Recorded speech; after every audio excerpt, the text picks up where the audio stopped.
Hello, everybody, and welcome back to Reactaholics. Today, we're going to be a little more chilled out than last time, even though we have dared to bring Kyle back. Yes, I know. I suffer from excessive personality disorder. Excessive personality. This episode sponsored by McDonald's. No, it's not. We can get in a lawsuit for that. Shut up. It's catered by McDonald's. We're not sponsored, nor are we catered. No, nothing. Because Kyle's currently drinking something from McDonald's. So yeah, McDonald's did cater us tonight. Yeah, they won't care if we give them a slight shout out. It's positive. This is the most forced product placement since the one in Sonic the Hedgehog. It's better than Welcome to Walmart, Hashtag foreshadowing. All right, everybody, breathe. Getting off topic? Let's all repeat after me. We were on topic. I will not go nuts in this video. I will not go nuts in this video. I can't go nuts in this video. I will be calm and I will be cool. I will be calm and I will be cool. I will be calm and I'll be cool. Neil is not going to attack Kyle. Neil is not going to attack Kyle. Hopefully. And he's the coolest kid in the school. And he is one of the coolest kids in the school. What do you mean one of? What is this nonsense? All right, but let's introduce everybody. Yeah. All right, Kyle, you've already kind of been introduced, but say hi. Hello. All right, you're done. Well, I'm done with the episode now. Bye, everybody. And of course, welcoming back to the show, AJ. Welcome back. Hi. She has no face cam this time, but it's okay because we both have these awesome arts by our director, Chris. Thanks, Chris. Chris, we love you. You have been recording us, and we're going to give you so much love this episode. We're gonna love all over you. That sounded wrong, but you know what? It's okay. Chris, I'm gonna start a religion in your name. There you go. We'll call it Christianity. The crispy cult.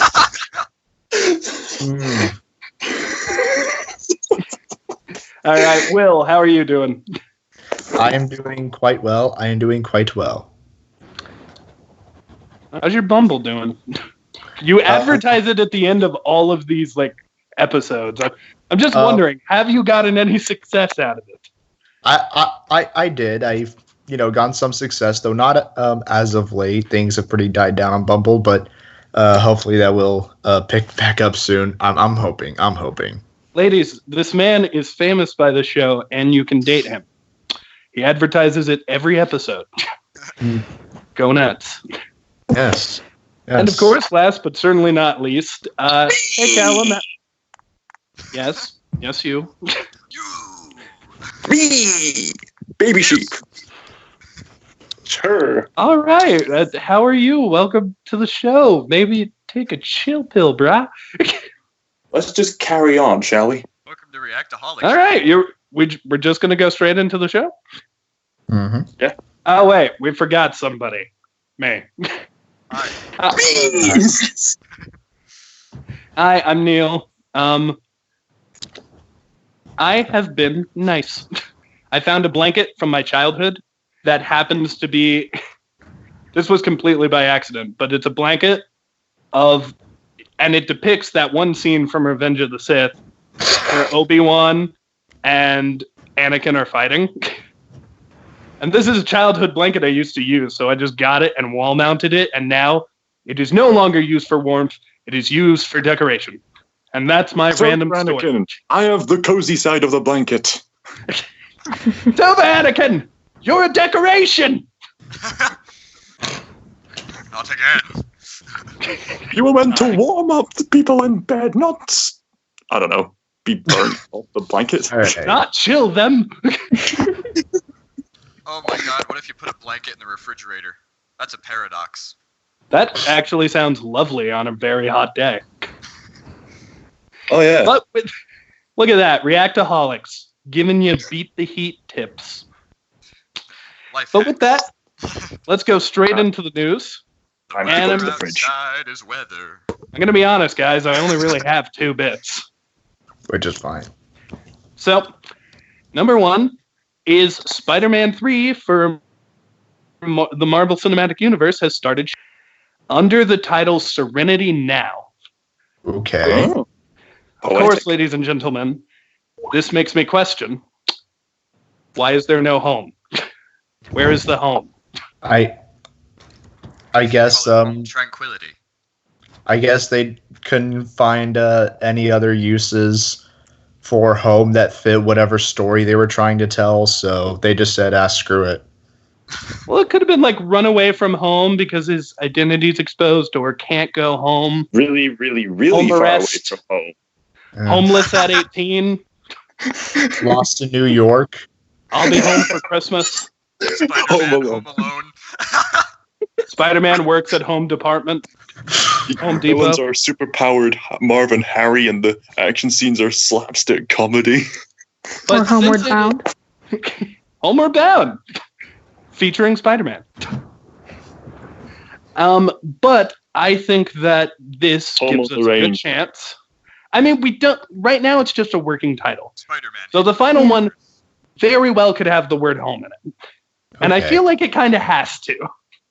Yeah. I mean, the first two did. Wouldn't it be weird if it's like Far From Home, Homecoming, Serenity Now?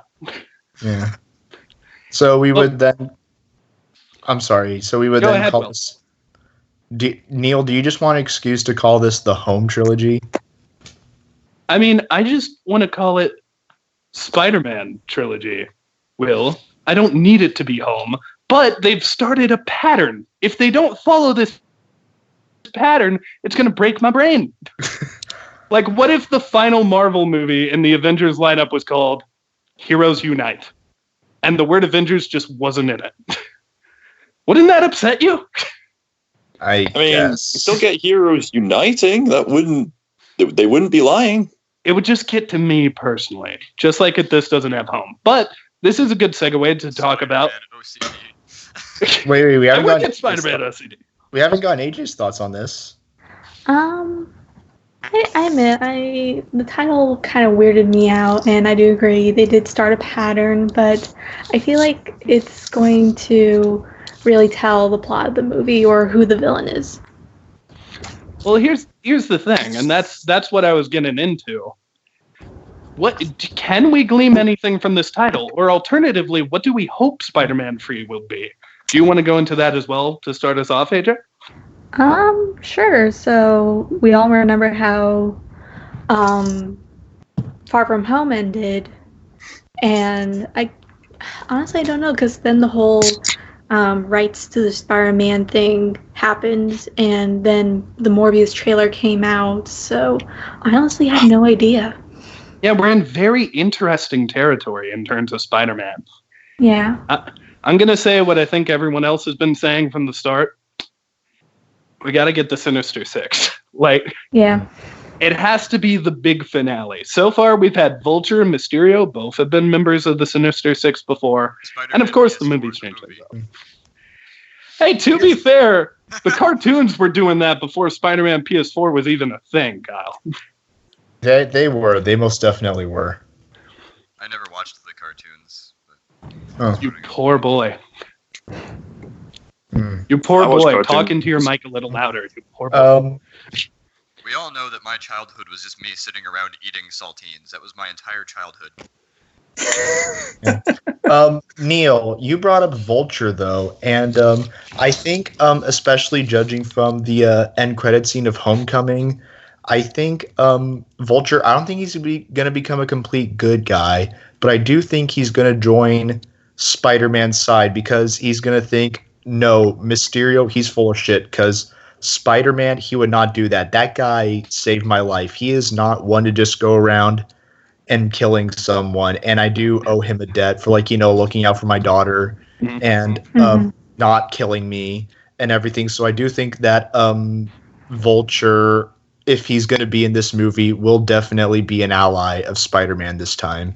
Now, you see, normally I'd agree with you, but as AJ said, we got a whole nother movie with Vulture before this one. Yeah. So we don't know what the state of Adrian Toomes is going to be. Yeah, Maybe he is Yeah. fickle with Spider-Man. yeah. I mean, again, I'm not saying he's going to be a complete good guy, but it's like, like, he did me a solid, so I'm going to, return the solid.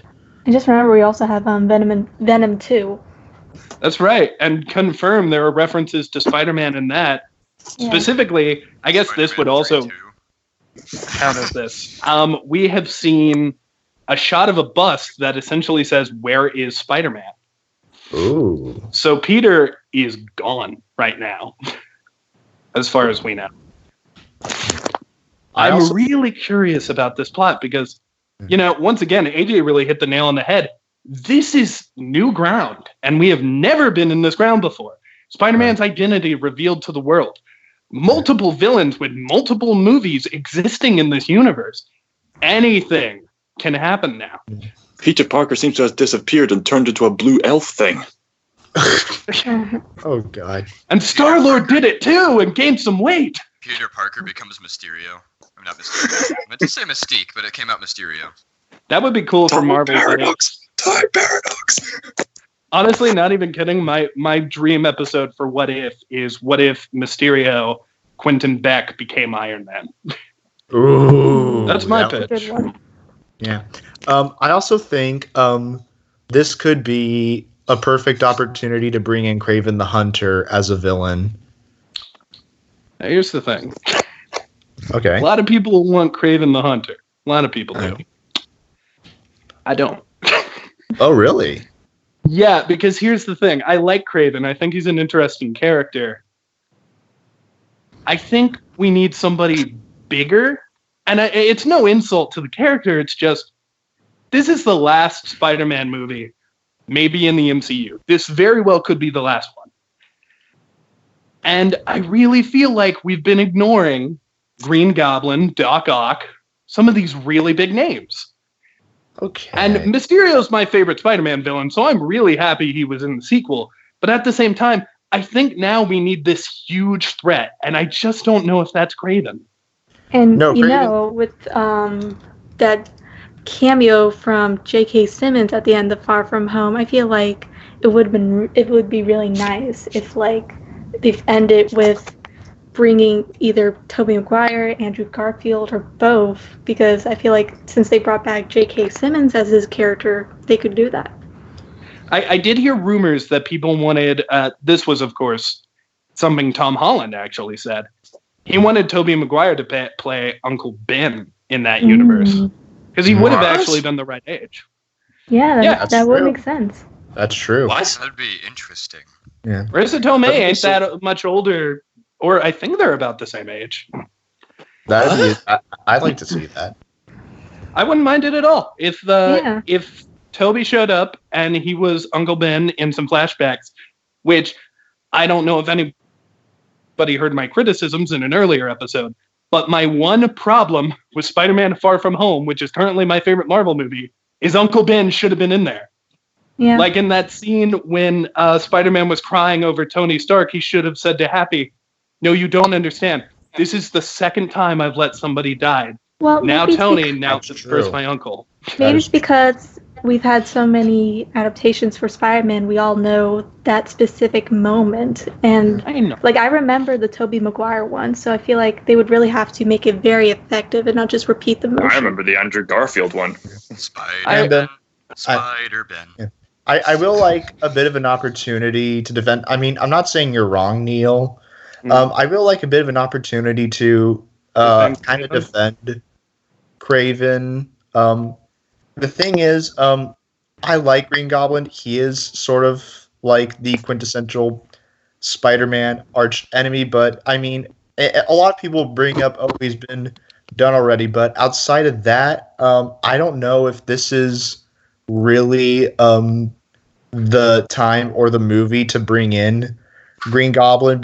And I don't know if this is the kind of story to bring him in. And also, right now, the biggest criticism of Tom Holland's Spider-Man is that he's basically Iron Man Jr., and I don't think it'll help his case if we have, someone who is very much like an Iron Man villain, like this evil, power-hungry billionaire who runs, a science kind of company. And also, Kraven is kind of a big villain, one of Spider-Man's biggest villains. And, if they adapt... I'm not saying they should do a a full-on adaptation of Kraven's Last Hunt, but if they do throw in a little bit of that in there, I feel they could get truly into what Spider-Man truly is, I feel. Plus, Kraven doesn't have to be the only villain. We can have other villains. Like, we could have, I think it's his cousin, the Chameleon, which is Spider-Man's first supervillain, if I remember correctly. And the fact that he has the ability to disguise himself could play a big part. We could have the Spider Slayers come in. We could have... There's honestly so much potential for villains. Will, just go with me for a second. I'm going to try to convince you on Green Goblin just for 1 second. Just come with me on this journey, will you? All right. Take me. You're sitting in the theater. You've just seen Black Widow. Okay. You're waiting for that after-credit scene we all desire. And the after-credit scene, there he is, Thunderbolt Ross. And he walks up and he says, look, I wasn't going to do this, but these vigilantes, it's time to deal with them. Can you acquire the Hulk's blood? We zoom in on a desk and see a red-haired gentleman.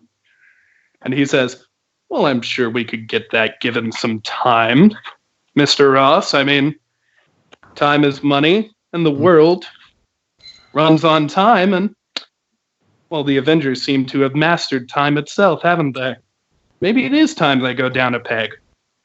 The camera moves just a second, and we see his name tag. Norman Osborn. And then in the background for the next couple of Marvel TV shows, specifically Falcon and Winter Soldier, we hear stuff about Oscorp and their pursuit of maybe getting the Hulk's blood or maybe going after the heroes in general. Okay. Then we finally get to the Spider-Man movie. Norman Osborn has been a character in the universe for a little bit now. And then we see it. A good, honest-to-God, comic-accurate Green Goblin. With the laughing and the pumpkin bombs. And the just genius writing that makes this character so darn scary. Right. And then, at the end of the movie, when he's defeated and the Sinister Six disband, he still exists.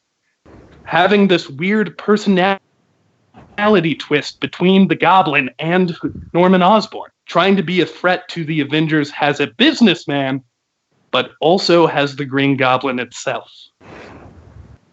And then he shows up in an Avengers movie. I definitely like that idea. Me too. That all sounds really exciting, but I'm just personally waiting for Scorpion to go up to Peter Parker and just say, "Did I ever tell you the definition of insanity?"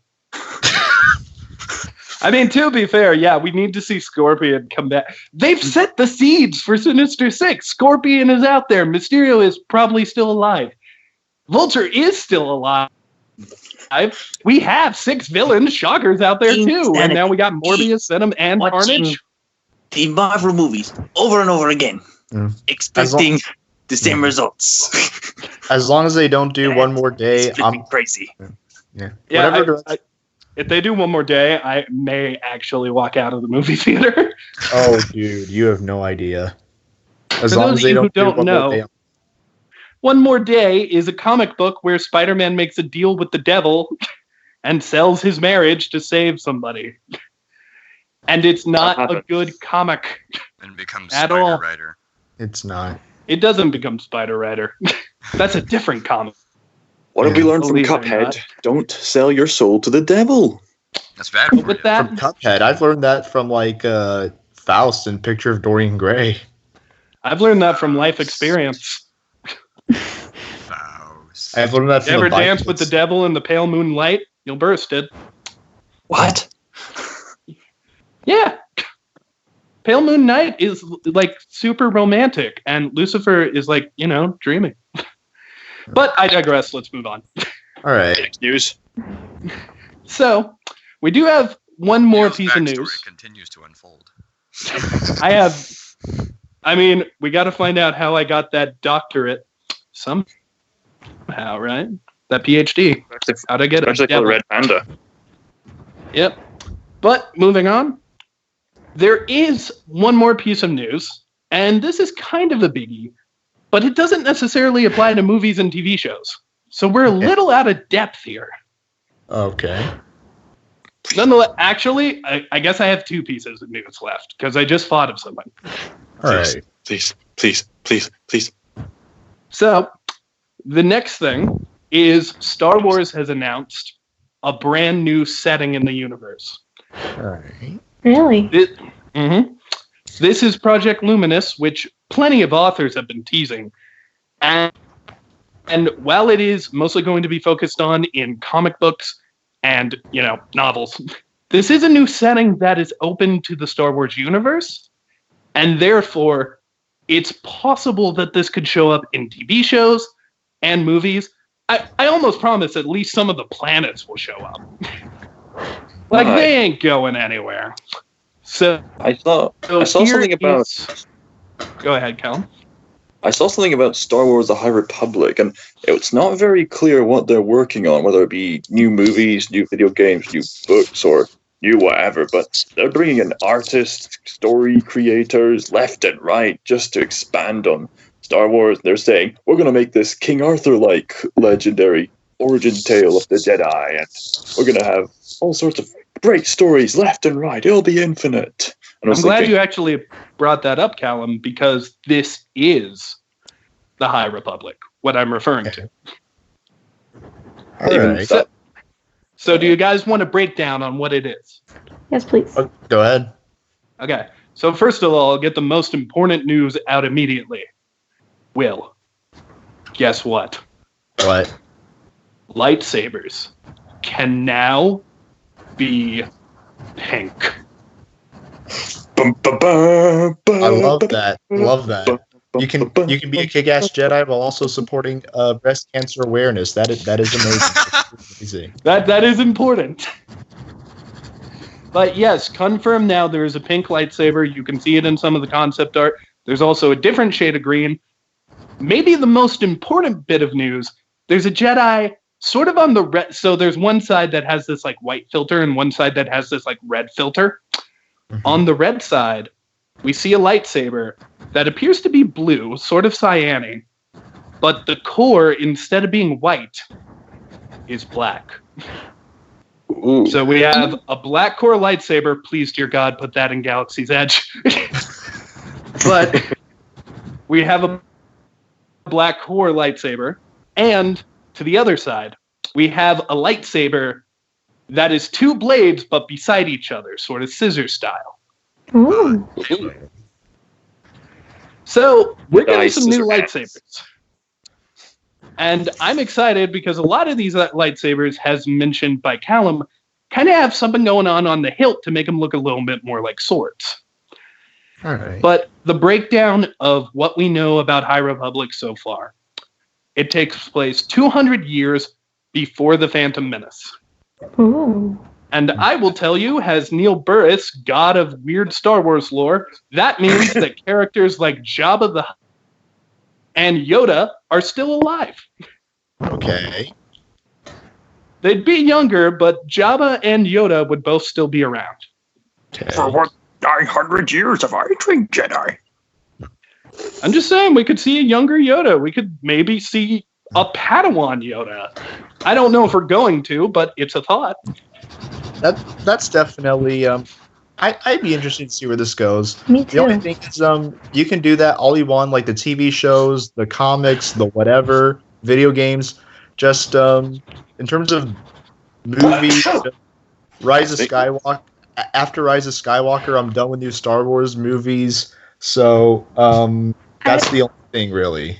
I would agree. Like, maybe wait a little bit for like the reaction of Rise of Skywalker to die down before going into a big new project. Or I would normally agree. But that being said, The Mandalorian is super successful right now. Mm-hmm. So from that view, doing something completely new might be a good idea. like making new Star Wars shows. Yeah, theoretically. Yeah, I'm good I'm with just that. saying they're making that show about Cassian Andor and K2SO. So We need a Star Wars sitcom. it's called Calrissian and Solo. No, it's, I'm on Solo. Oh no, you know what it is? It takes place during that time between Return of the Jedi and Empire Strikes Back. And it's about Lando and Chewbacca having to live together. And Chewie's still upset that Lando sold off Han.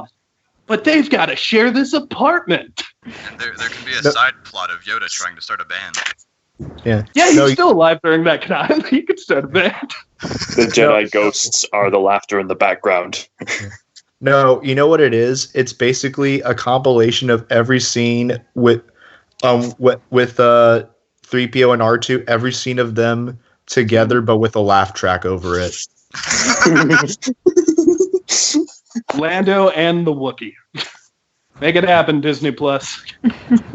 I am going to regret this. But back to High Republic. So, what we know about this universe? Well, it's sort of a mix, according to them, of the Knights of the Round Table and old westerns, even like talking about Texas Ranger. Okay.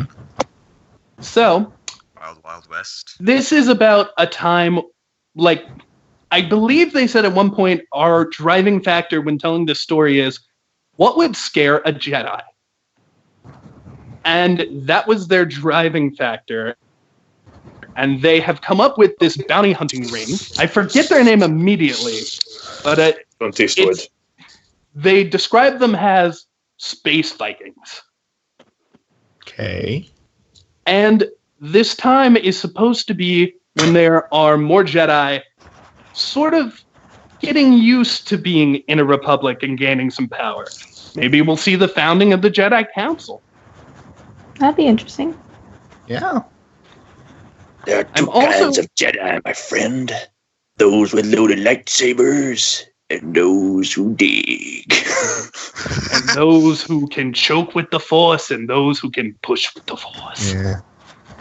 You push. And those who have lightning. But just You to move shock on me. a little bit here. My only last thing to say about this High Republic is that tons of the writers of the Star Wars books that are still in canon and comic books seem to be involved with this, and they have said there's going to be stuff for adults, for kids, for teenagers. So they're going all out with this. Like how What Star do Wars you should guys be. want in this setting? Like, I specifically think I would like to see maybe an animated show that takes place in this setting. What do you guys think? I just want good stories. That's it. That's all I want. Just good stories. I don't care what they do. Just give me good stories. That's all I want. That's all I'm asking for. So what you're saying is, would watch a season of Lando and the Wookiee, and we should pitch this to Disney Plus.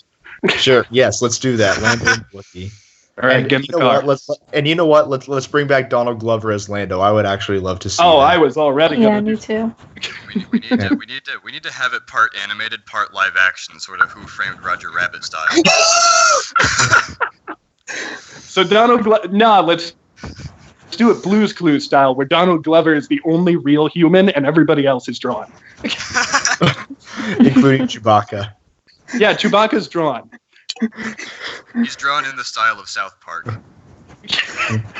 Or better yet, like they could like have it like half live action, half animated segments, like the Super Mario Brothers Super Show. Oh, Lord. But the animated segments are drawn by the same art team who did the animated sequence from the Star Wars Holiday Special. Oh, double Lord. And part will be just still shots of book pages. We'll get every possible medium out there. So How about more Lego? but any final thoughts on Old Republic? And would you AJ, guys, you're- like, we brought up these lightsabers. Would you guys like to see some merchandise for these new colors? Maybe a pink kyber crystal? I mean, I wouldn't buy it. I got a lightsaber that I made myself at Disney World, and that's all I need. It's like I got a lightsaber, and that's it. I'm good. But do you want it to be pink, Will? I would say like as long as it has like a good meaning behind it, because I think all the Jedi lightsaber colors have meaning behind it. What if we find out that pink is like extreme, like really evil Sith Lord? Like pink I mean- is used for like extermination people. Nice. Yeah. This is exclusive for executioners. Exactly. Execute all the fabulous. AJ, do you want to know the meaning behind Mace Windu's saber being purple? I know this. Yes. Tuffy. The meaning was because Samuel L. Jackson wanted to be able to stick out from all the other Jedi. That's why he wanted. That's why I he wanted. remember. Yeah, I remember reading that fact. I just forgot for a millisecond. He actually named his lightsaber, and since I'm still agreeing to this no swear thing, I can't say what the name of his lightsaber. I'm pretty sure we all know what the swear word is. I've had it with these mother-effing lightsabers standing out against mine. Just. Is it the same name as his wallet from Pulp Fiction? I have no. Okay, so he named it the Bad Mother Lover, but didn't say lover. Yep. Okay. Yeah. Bad motherfucker. Yep. That's the name. And of it's his engraved. That's the name of his wallet from Pulp Fiction. His archenemy has the good motherfucker. When I put my judgment upon thee. All right. I can just see. All right, people moving waving on to the around final their bit of reflection AJ, like, I'm so Will. posthumous and fancy. Yeah. AJ, Will, this is our territory. Okay. Ladies and gentlemen, Back to the Future, very iconic movie. Don't you agree? Louisiana Terror. Yes. Yeah. Well, recently, it got a trailer featuring, how am I forgetting his name? Christopher Lloyd. Okay. God, how did I forget his name for a second? But not for another movie. Not for a video game. Ooh. Ladies and gentlemen, Back to the Future is getting a musical. I actually saw. I know about this news. I mean, if it, I doubt it's going to work, but if it works, I can see how they can do a musical. Here's the Definitely. thing. Even if it's terrible, I say here's the thing a lot. But here's the thing. Even if it's terrible, who is typing? Stop typing! I blame Dr. Eggman down there. If someone is typing, I'm sorry for yelling at you, but we could hear it. It It'll wasn't be me. by Christmas. So I'm just glad they're doing more with Back to the Future, dude. Yeah. Like, this Yeah, is one of the nice. best stories ever told, and now we're gonna get it. Like, Beetlejuice was way better than the original, in my opinion, when they did. Yeah. So I mean, I'm not saying that this musical is gonna be better than Back to the Future because I haven't seen it. It's a great Yeah. movie, but it's also a weird story if you really look at it. Mhm. Yeah. I have a couple things though. First, Neil, when you said that they were going to do a new Back to the Future thing that wasn't a movie or video game, I was hoping that you would say that they're bringing back the Back to the Future ride at Universal. I mean, I wish I could have said that, buddy. Yeah. See, now this Sec- news just doesn't seem exciting. Second, if you're going to make a Back to the Future musical, there'd have to be. I mean, I can see how it'd be done, but I think you'd have to really, really dial. Like, unless they're doing this like in arenas that are built for like big set pieces and like car chases. If not, then probably like be like, oh, the Libyans are coming, and like, but just not like do like the big car chase, because that's going to be like a nightmare doing a Broadway theater. Just look at the fiasco with Spider-Man Turn Off the Dark. And Sorry, I laugh whenever I hear that title because, my God, that was a disaster. oh, it was a disaster. And I think it would be very interesting because, like, you know, obviously, like, you know, they would have like, you know, 80s music juxtaposed with, like 50s music. That I know for a fact they would do that. But here's my thing: if you're gonna retell the story of Back to the Future, because part of the reason why it caught on so well with audiences of the 1980s is because of the fact that it was originally set during the 80s, and like, you know, sort of juxtaposing the present time with, like, you know, 30 years ago, the 50s, back when 15. back when the youth of like juxtaposing the current time with the time of the parents of the youth of the 80s, like, you know, how things had changed, what was different. So if you're going to retell the story of Back to the Future, I think you're going to have to change that up. I think you're going to have to do like the early 2020s versus like the early 90s or whatever, just to keep that part of the story. And you can still keep like, a lot of the story beats and everything. But I think if you really want a modern day version of Back to the Future to work and to still connect with which I'm not saying that the original movie doesn't connect with modern audiences. By all accounts, it still does, but it wouldn't have caught on without that, like, you know, cultural relevance type thing. So I think it would be a good idea to just you know, shift the time period of now and the early 90s. Well, you mentioned set design. And fun fact, on the channel Back to the Future, the musical, you can actually see videos of some of the songs recorded. Not necessarily the musical original songs, but they do have Back in Time and The Power of Love, I think. Well, that's another thing. And they have some of the sets. That's why I was good. They have some of the sets as well. You can see the clock tower. Okay. I mean, yeah, like, a clock tower, that's like every decade. There's nothing particularly 50s or 80s about that clock tower, so. I mean, here's the thing. I said here's the thing again. I got to stop that. That's a habit of yours. Here is an idea of which I am going to share with you. Yeah. Christopher Lloyd is actually involved in the production team. He's helping write the thing. And he was apparently involved in casting the new Doc Brown.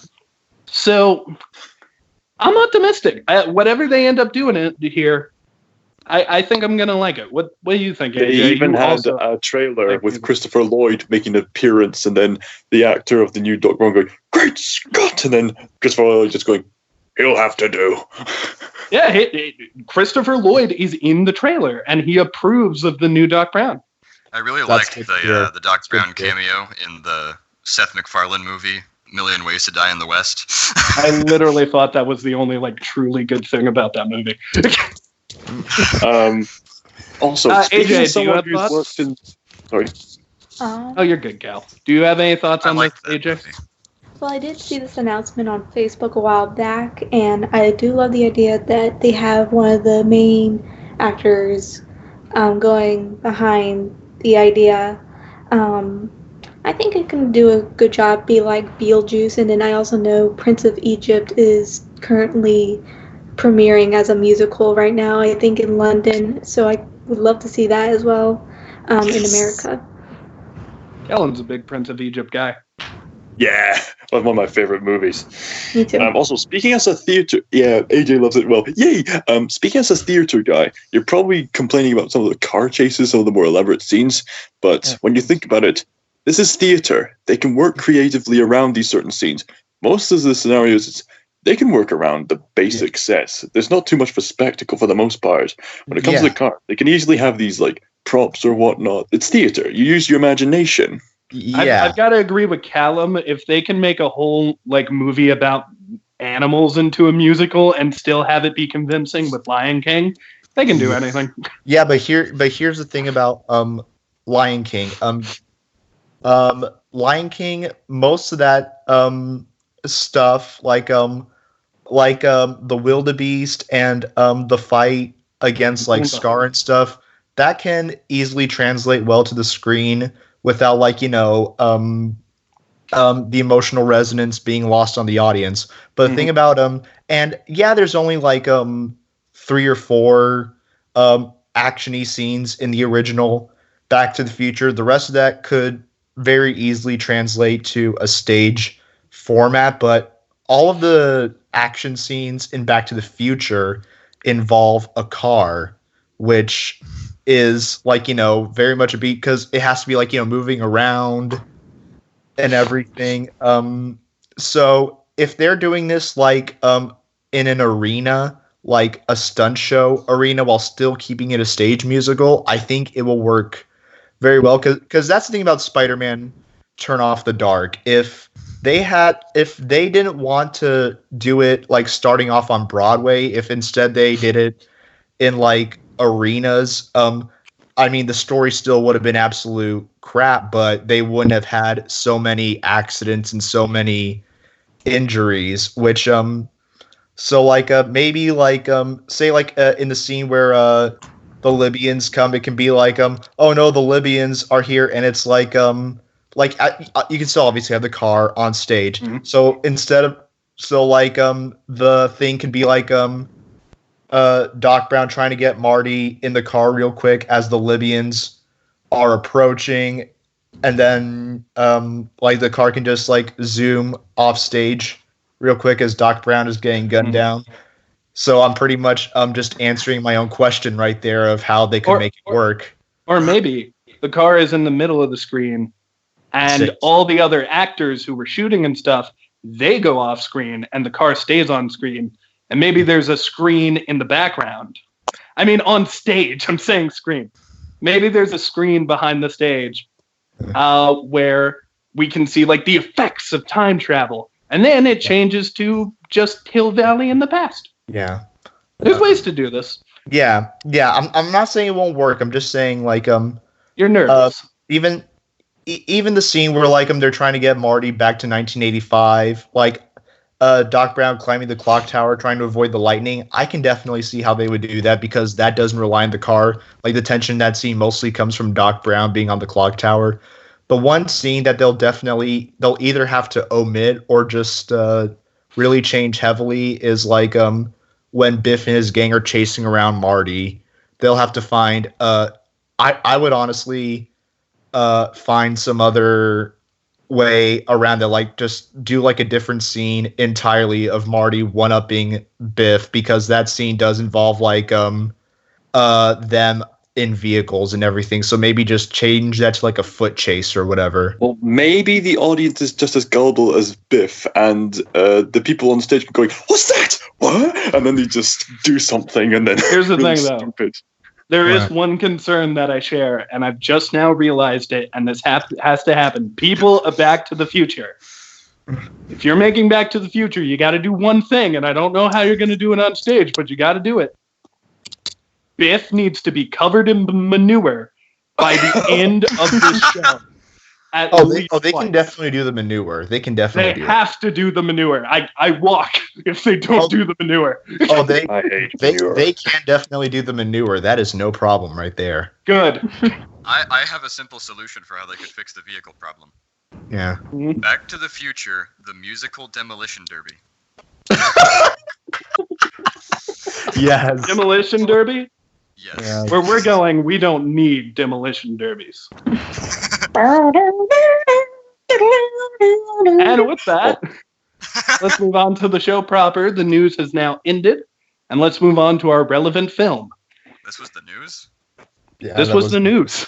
That carried on quicker than I expected. Well, here's the thing. We had less news, so we sort of like fully shared our thoughts. There was no rush. And I think we got a lot of good material out of that, so. Yeah. Manure.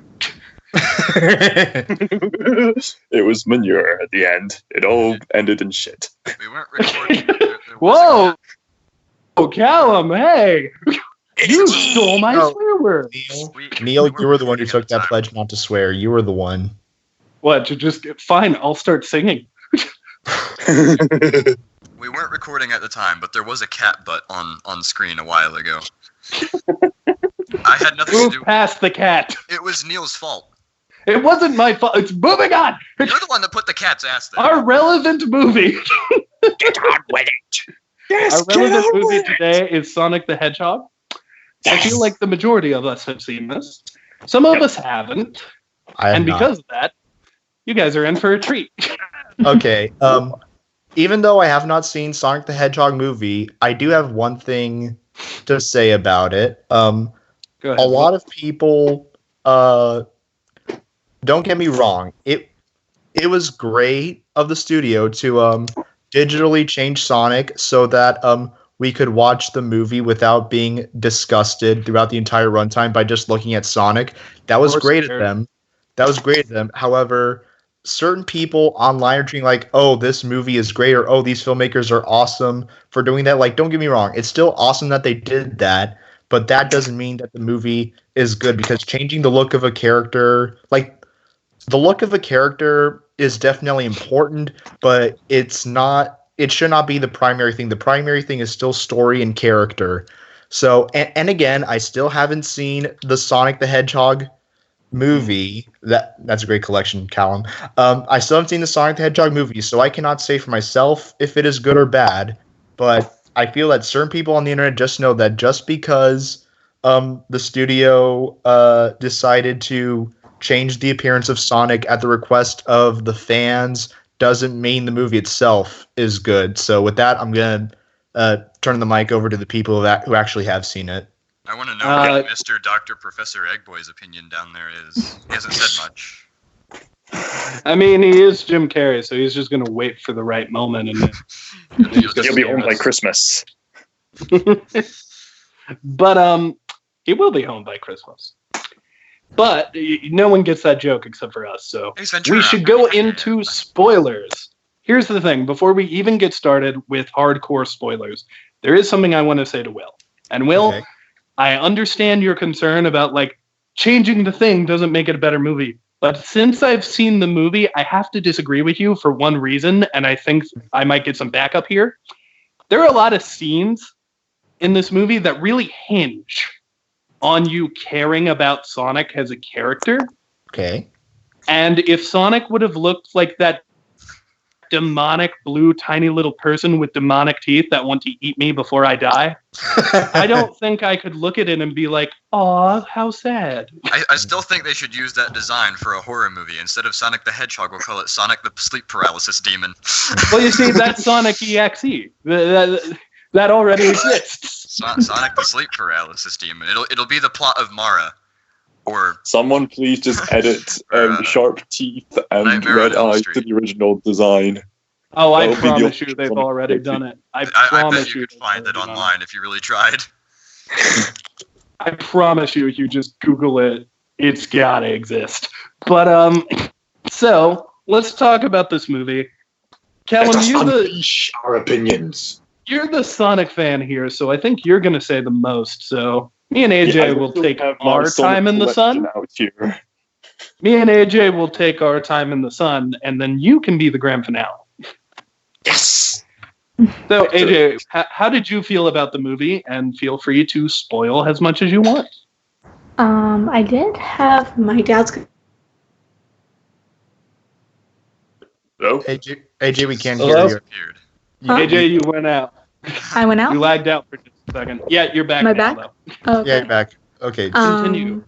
So I am a Sonic fan, but I just became one, so I don't know that much. And I had my doubts about the movie, but I still wanted to see it because of Jim Carrey, because I feel like this brought him back to why we love him so much, just because of his quirkiness and uniqueness. And, like, if there was one person to play Eggman, I wanted it to be him. And it was better than I expected, but I was shocked by the score it got, because I found the movie still a bit messy, but it's really fun. I agree. I do think Jim Carrey is probably the best part of the movie. Mm-hmm.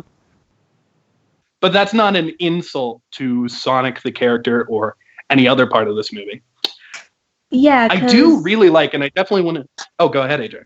I was just going to say, like, his personality in the movie is kind of similar to how he is in the game. It's just sometimes when he would be, like, mentioning pop culture or something like that, it kind of threw me off a bit, and I was like, oh, they okay, we're going to do this.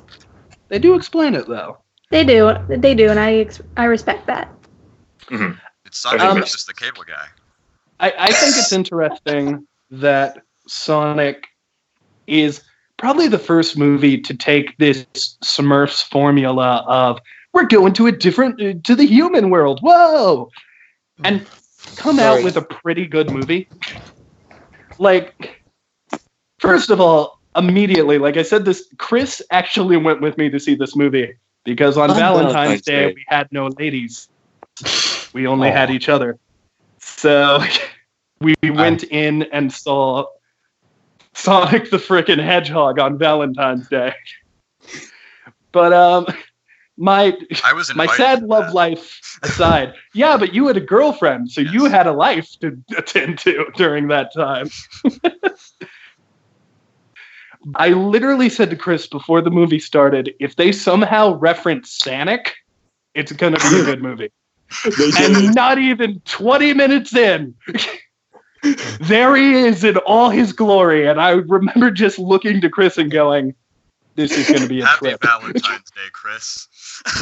Oh, I laughed hysterically at that point. Oh, when I saw it, I flipped. I was so excited for the rest of the movie after that. And the beginning, where they had the reference to Knuckles. They're sowing the seeds for this video game universe. And I'm going to nerd about that. With the after credit scene, we know what's coming. Like, Tails is the after credit scene, of course. Okay. And then they'll get together. Well, here's my theory. Here's the thing. And so I really liked the movie, but after the movie was done, I started freaking out in Chris's car because I had an idea for the sequel. An idea I'm going to share now. Okay. What if Eggman doesn't go back to the human world? What if he goes to Sonic's world and takes over? Then we could get the proper plot from the Sonic games. Yeah. We could do stuff with the Chaos Emeralds. Maybe he goes to the Echidna Village and takes the Chaos Emeralds. All those entities. I will say there was one thing that popped in my mind during the movie. Yes, AJ. Why was the movie focused on the rings being the power source and not a Chaos Emerald? I can answer that. I know enough about Sonic to answer that because in Sonic's earliest days, and you see this in like a lot of the early cartoons like Sonic Saturn and Sonic Underground, the Chaos Emeralds were there, but they weren't as prevalent to the Sonic mythos as they are now. Like in a lot of the early cartoons, a lot of Sonic's power did come from the rings, and there was a lot of emphasis put on that. So that question I can definitely answer. I also think, like, Chris told me there was a comic where the rings were actually used just how they are in the movies. And also, like, it's Sonic. You have to have the rings in there somewhere. Mm-hmm. So I understand why they're important. Yeah. But I'm guessing this means that Super Sonic isn't in the movie then. Super Sonic is not in the movie. However, there is a scene towards the end. Oh, Chris has just sent us some really cool images of the designs for Sonic movies or whatnot. Am I the only one? I can't see him. Am I the only one that thinks that Sonic should join the MCU? That would be interesting. I'm here to talk to you about the Nintendo initiative. Yeah. I'm here to talk to you about the Smash Bros. Initiative. Yeah, Neil, you're saying something about the end of the movie? Yes, so there is a scene which is kind of Supersonic-esque, where the Donut Lord says that Sonic is his best friend, and because of that, it's all okay. By the way, I just want to say it now. I really like how they handled calling Dr. Robotnik both Dr. Robotnik and Eggman, because I remember being that kid in high school that got yelled at for referring to him as Robotnik instead of Eggman. And now, both work. He's Eggman to Sonic and Robotnik to everyone else. Yeah. Hey, I got beat up for Star Wars. Things happen when you're a nerd. Yeah. Previously, Robotnik was the classic version, Eggman was the modern version. The reason for that is that in Sonic Adventure, that Sonic said, "Hey, look, a giant talking egg," just poking fun at his physique, and the name's kind of just stuck with him ever since. And Darth Potter made sense of that within the canon in general. So either way, it just makes sense. And then the movie, he named him Eggman because the droids look like Eggman, and he likes calling people nicknames because he's Sonic. He literally names his best friend Donut Lord, and he's a cop. I mean, here are my final opinions on Sonic. I really liked it as a movie. I liked it more than I thought I was going to. But, gosh, I'm excited for this sequel because at the end, we have Jim Carrey not just doing, like, the entire, like, time he was playing, like, classic Jim Carrey, really Jim Carrey. But towards the end, just for a minute, you could hear it in his laugh. You could hear it in his voice. Yes! He was doing Robotnik. You became Like doing a perfectly Michael video Phelps. game Robotnik. And I remember going, oh, we're going to get even better Robotnik in the next one. He's setting it up. And Not- with Tails. Not to mention Tails. And with Tails and the foreshadowing of Knuckles. Yeah. And the fact that the government is involved in this one, maybe that means Shadow the Hedgehog? I know the edgy fans would be into that. Oh yeah. I'm just saying, the sequel, If it's you not got to got do the this Sonic the Knuckles, Hedgehog, because we know you're going to get a sequel at this point. Yeah. Have Robotnik take over Sonic's world, and the movie be about taking it back. Yes. Yeah. With that being said, Neil, with that being the plot, this is something that I've always wanted to see. Like, I mean, if they were able to make the Smurfs thing work, good for them. But my ideal Sonic movie or a rebooted Sonic series has always been an adaptation of. Sorry, I keep these calls. Me too, Will. Would be an adaptation of the Archie comics, the Sonic Archie comics, which are based on the Saddam series. I mean, I know a little bit about those. Yeah. Mostly what Chris told me on the car ride home. Yeah. Basically, it sort of adapts the plot of the Saddam series and then continues it and then incorporates like characters and plot lines from the 3D Sonic games, as well as just doing a lot of their own stuff. And it's not exactly the deepest storytelling ever, but they are some very entertaining stories, which for me has always been the problem with the 3D Sonic games. Like, a lot of the 3D Sonic games are fun to play, don't get me wrong, but I'm usually never a big fan of the stories. The stories in 3D Sonic games, from Sonic Adventure all the way to the current ones, just never did it for me. The stories in the Archie comics are legitimately fun and entertaining, and I love those characters, and I've always wanted to see an adaptation of that. So if they are going to do what Neil's saying, like make the movie about trying to take Sonic's world back from Eggman, please go that route. Give us Sally Acorn and Bunny and Antoine Decolet, Mina the Mongoose, and all those characters. I mean, Chris has some things he would like to say, but my phone is all glitchy and I can't read them. So, Callum, would you please, before you give your thoughts, share Chris's? Do it all. Okay, so Chris had the following to say as we were talking there. He says, my opinions on the movie. It's great for the kids, nice for the fans, and it's big, dumb fun. Not a great movie, and pretty formulaic. Yep, the Smurfs formula, yep. And it was all fun. Then he showed us the cool image there by a fan.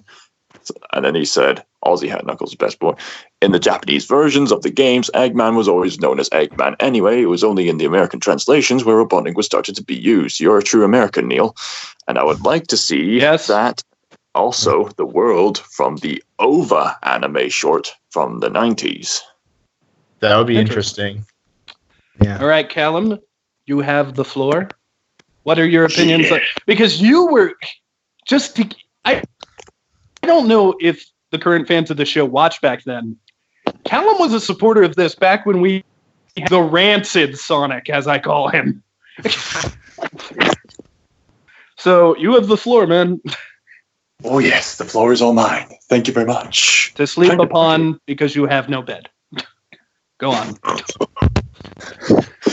So, yes, everyone has that one video game. The Gobbleman Sonic, as I call him. I am the Gobbleman Sonic.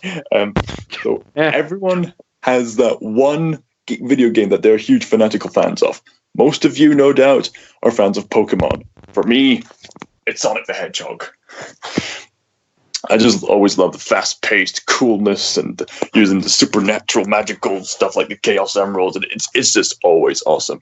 And if I were in charge of a film adaptation, I would have adapted Sonic Adventure 2 Battle. It's, in my opinion, the best Sonic game, even if the audio isn't always the best. I'm sure a remaster would do it fine, but the story is quite engaging and music is awesome. I would love to do it. Callum, I feel like you're underestimating Sonic the Were-Hedgehog. Oh yeah. Oh no, I love that game. I absolutely. Oh no, love so yeah, I'm crap talking it, man. I'm joking. Yeah. No, I love Sonic Unleashed as well. So, as for my opinions on the Sonic movie, of course, I was cautious, but then, thank God, they managed to redesign it. But we're being a dead horse by now, so moving on. I was a bit skeptical that they were following a Smurfs formula, but me and my friend, who were Sonic fans all our lives, just decided, you know what? As Sonic fans, we owe it to ourselves to watch it. And upon watching it, we were really pleased that there were so many details that appeal to the fans. Like in the introduction scene, we see Baby Sonic in Green Hill Zone, raised by this owl who, as far as I know, has not been introduced in the Sonic canon up until now. It looks straight out of Owls of Kahul. Yes, there is an owl in this film. What wasn't there an owl in the 90s OVA that Chris brought up? It was like, I think, a mentor or professor or something, not like... something. Yeah. Was there an owl? Mm-hmm. Yes, there was. Oh, in the movie, I know there was an owl. Like, it was... This is what was her name? Buckbeak? No, that's Harry Potter. Longclaw, I think her name was. She's taken much more seriously. And this part really intrigued me because Sonic is wanted because his powers are wanted. And then he gets attacked by Knuckles' tribe. If you played Sonic Adventure 1, you'll see Knuckles' tribe and how they had the civilization. They had access to the Master Emerald, which Knuckles currently guards.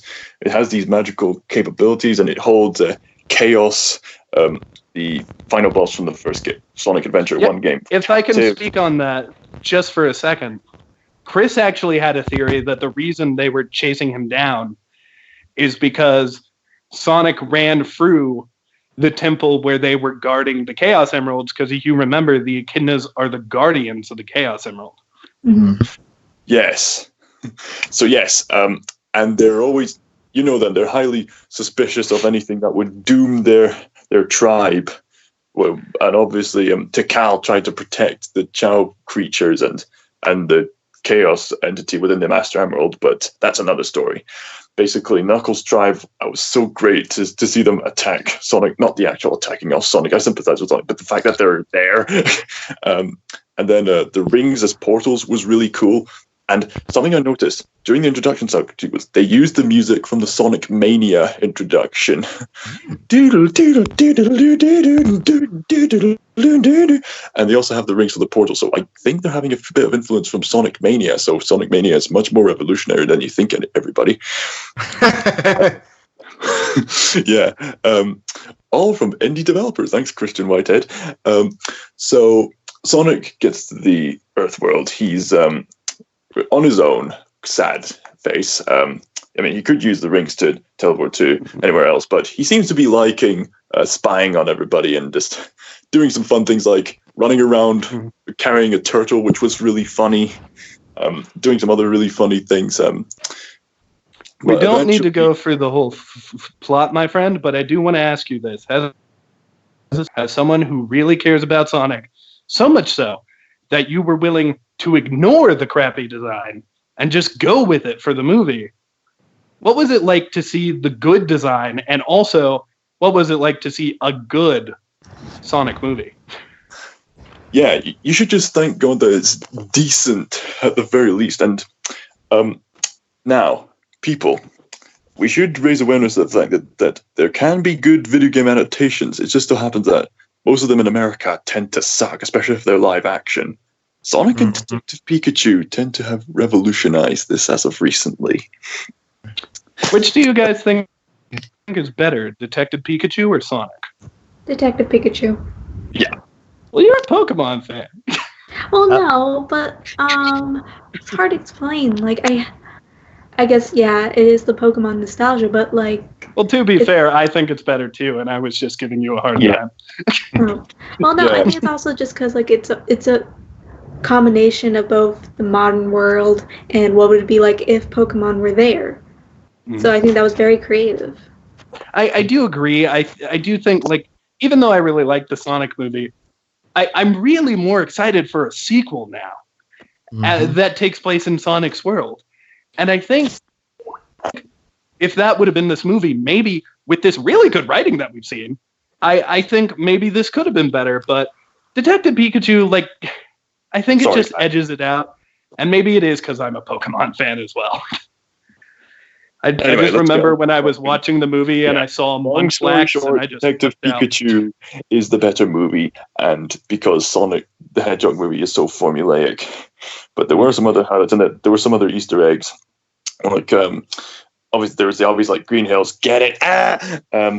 There's some other. Was Agent Stone a reference to something? Because I really liked him. You might want to help Kyle for something else I explain. So. I think Agent Stone is a new character just to play off with Jim Carrey, which works.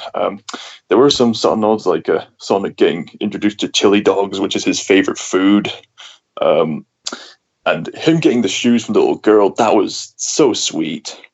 God bless at least sweet. And there were some other jokes and some other scenarios in there that I really liked. Obviously, with this being a Hollywood movie, of course they were going to do Quicksilver, and I love the fact that they managed to do a Quicksilver scene with Sonic. That was just awesome.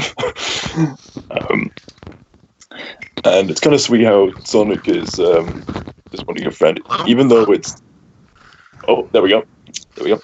So, but of course, something I've noticed recently... Get on screen and floss. Just do it. Yeah. Oh, yeah. The Sonic closer floss dance now and then. Because it's trendy. Something else I noticed about this film is that this movie, despite being made in 2020, is a great... Can you let me speak, please? Well, let Callum speak. Come on, guys. No. So, I've noticed, despite being made in 2020, this is a huge love letter to the 1990s. Because Sonic was and still is a 90s icon, and Jim Carrey is a 90s icon. We get to see him resurrect his goofy persona. And now comes the part where I talk about Jim Carrey, because not only was it hysterical, but I can legitimately see this as a genuine origin story of a younger Robotnik with a smaller mustache, and it's absolutely hysterical and ridiculous. He stopped chewing the scenery, and to the point where me and my friend were just hysterically laughing during some scenes, like, don't let him come here or I'll look up his search history. And other scenes of him just being Jim Carrey. There's literally a scene where he's developing the technology fast enough to catch up with Sonic. Whilst he's waiting for it to load, he's just putting on some tunes. There's a reference to Crash 40, I think, which is a band if you're paying attention. He's just dancing away, just really goofy. You are being evil in the dark. And then the power goes out. He just turns it on again. And then it just keeps going. And then he turns on the simulation on the screen just to make it look like he's skiing. He's just having the time of his life. And the funniest part of that scene is he turns on the screen as if he were being chased by a T-Rex. And then he dances and makes it look like the T-Rex bit his head off. It's brilliant physical comedy. Hello, it's me, Neil. Hello. I'm Neil. You guys good? And he's getting my computer turned. This only ever happens to me, it seems. It's technical difficulties, the show. What is the next topic, Neil? You're giving me these orders. You know the next topic? I don't know the next topic. I need help, everybody. Don't worry, Kyle. We'll get you. I'm Neil now, but I'm not good at being Neil. So, as I was saying, Dr. Robotnik, as played by Jim Carrey, not only worked on a comedic level with all the dancing and stuff like that, but also he was surprisingly sinister. Like, there's a scene where he's talking about how he managed to stand up to a bully by making him eat food with a straw or something like that. Or he can come off as surprisingly sinister. So there's a bit of a balance, and he's kind of a watered-down version of the Riddler. Am I back, Neil? And yes, we can hear you, Kyle. There's a gradual transformation to Robotnik. At first, Neil, I thought, you should know your phone's dying. Sorry, Colin, they're figuring out something. Right. And so there was a great epic final battle, and I have to talk about that mid-credit scene with Jim Carrey stuck on the Mushroom Planet zone, because this transformation just goes full circle, and you can hear it in his voice and in his laughter. You can briefly hear that Mike Pollock voice, the sort of loud, raspy voice we all come to know and love associated He's becoming with. the true Blue Eggman. Yeah, basically, he's at first he's kind of Jim Carrey. He shaves himself bald, and I love how he's been in the Mushroom Planet for so long that his mustache grew grotesquely large, and he probably ate the mushrooms, which is starting to build on his physique. And if you look at the image here, that genuinely looks like Eggman, and I'm looking forward to the sequel. So he's talking to a rock that looks like Agent Stone. And then this is the part where he starts sounding like Mike Pollock. He's like, "Why don't you get a head start? All right, a rock reconnaissance. Come on, that's hilarious." And I just thought, whoa, he's starting to actually legitimately sound like Eggman, the proper Eggman. He was surprisingly the best casting we could have ever hoped for. And, this actually goes surprisingly deeper, because you probably heard that Jim Carrey's a bit of a method actor, and for this role, he not only played Robotnik for the fun of it, but he also played as Robotnik to bond with his grandson, who's apparently a Sonic fan also. Okay. Which is really sweet and sincere, and he was also playing this role to poke fun at billionaires, apparently. He said that there's a difference between being genius and being spiritually dead, and then he was playing a lot into playing the character seriously and comedically at the same time. So when you look into the reasons why he plays Robotnik and how he delivers it, he's a surprisingly fitting choice. And of course, there's just that last little bit we get to see of him in the movie. "Most people will die out here," sees the quill. "I'll be home by Christmas," puts down the glasses, the definitive look. And there might be a reference to the Death Egg robot, where he goes like, "Zzz, zzz," and then starts walking like that robot. I thought that was a reference to earlier when he was sassing that one dude, and he was he did the robot thing. Yeah, I mean, that was that as well, but I think fans have pointed out that's similar to the Death Egg robot from Sonic 2. So before we continue I'm back. on... Yeah, Kyle's back now. I had to go fix his stuff. Good times, come on. That's why when he was like, "Neil, you should know your phone is Celebration. dying," I was like, "Shut Also, up!" Whoever they got to play Tails is also an accurate voice to the games. It's sort of is it young, but actually still smart voice? Is it actually the voice actor from the games, though? I have no idea, but it's quite really accurate. Okay. But before we continue, AJ has to bounce out for a minute. I do. Sorry, guys. So, AJ, do you have any final words on what you want to say about the upcoming topics? We do have 2 to cover. Do you have any opinions you want to say before you go? Sayonara. Well, I guess I'll introduce you guys, since this is the topic I came up with. But Good idea. I can't wait to hear what you guys think about the idea of remaking horror movies, because I find that's probably one of the most difficult ideas to remake, because And also one most you have horror movies back then, effects back then, and the main villains from back then. Wonder how can you bring that to where we are today, improve it, or show why we love it. Yeah. Or better yet, why... Because horror movie remakes, there are a lot of them. Most of them are not done right, so I feel like we should also talk about that as well. Thank you for this topic. I love horror movies. We'll discuss it all. But first, goodbye, Bye. AJ, and thank you for being here. Welcome. Bye, AJ. Sayonara, AJ. Ciao. Yeah. Sayonara. Yeah. So, I'm saying sayonara because that's a Yeah, reference to Shadow the Hedgehog. Yeah. why don't you just say, "Goodbye, I'm a hedgehog with guns"? Because that's also a reference to Shadow the Hedgehog. Oh yeah, oh wow, oh wow. Hey, you have swore and sang during this show. You're on thin ice, mister. We really are.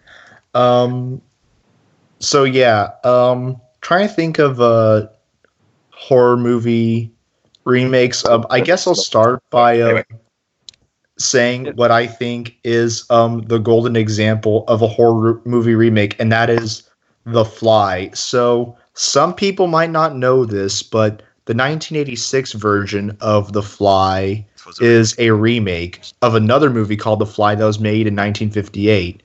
And I mean, personally, I do find sad that the 58 version gets overshadowed by the 86 version because I mean, the 58 version is still such a good movie, and they're both really good movies for very different. They take two different approaches that both work really well, and I honestly don't know which one I like better. Most days I prefer the 86 version, but the 58 just has so much class to it. But yeah, I think the 86 version of The Fly is like the golden standard for how to remake a horror film, because they took a lot of what made the original work, but then added new things, like instead of him becoming the Fly right away, it's like this very slow process, which is really cool. And of course, they were able to do a lot more with the special effects, and they were able to turn it into a commentary on Alzheimer's. So that I think was really good. Now, the way to not remake a horror film is the Nightmare on Elm Street remake. Oh man, that is what Nightmare on Elm Street remake? That does not exist. And if I keep saying that, hopefully it will be real. Neil and I watched the 2009 Friday the 13th remake, and we didn't like it, but it wasn't bad at all. Here's the thing. I gotta stop saying that, but here is a thought. The scene where Jason used the bow and arrow was really off.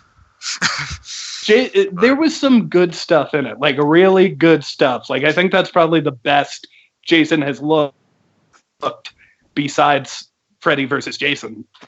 But also, you have really stupid scenes where Jason uses a bow.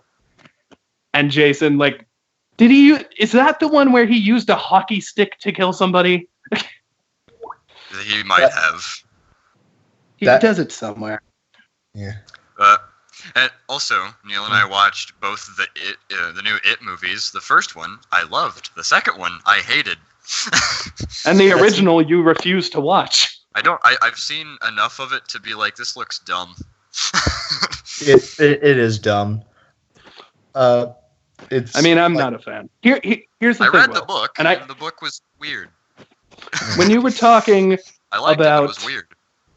The Fly being the golden standard, I couldn't help myself but think about a different thing, like a different horror remake that it kind of acted like a carpenter rebuilding the horror way. It was by a man named John.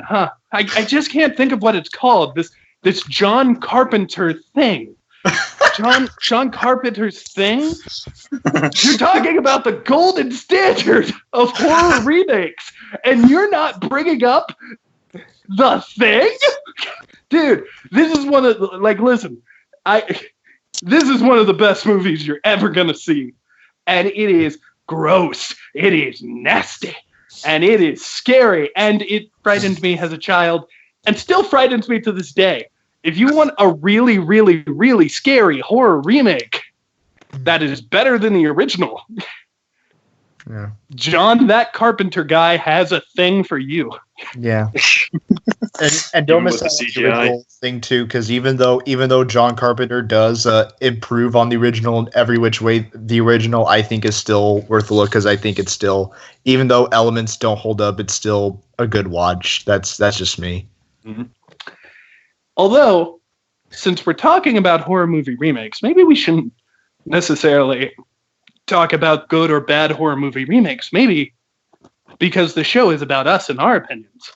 Okay. We should talk about horror movie remakes and maybe even pitch one. Okay. I ask you, ladies and gentlemen, to hear, well, gentlemen, I guess. AJ's gone now, and we miss her. Mm-hmm. I ask all of you to pitch a remake of a horror film, and it can be a slasher movie, it could be a straight-up horror movie, it can be what you want, but you got to give us a little bit of that plot, and maybe even an actor you're putting in it. Yeah. I would say couple things. I guess I would. Don't get me wrong, the Brendan Fraser Mummy is a fun guilty pleasure, but I would like to see a remake of The Mummy that is actually a remake of The Mummy, like an actual horror film with an actual sympathetic antagonist. You've officially taken one of my ideas. Well, The Invisible Man just came out, and there are rumors. AJ suggested. Yeah. There are rumors that maybe they're gonna do the Dark Universe off of this movie.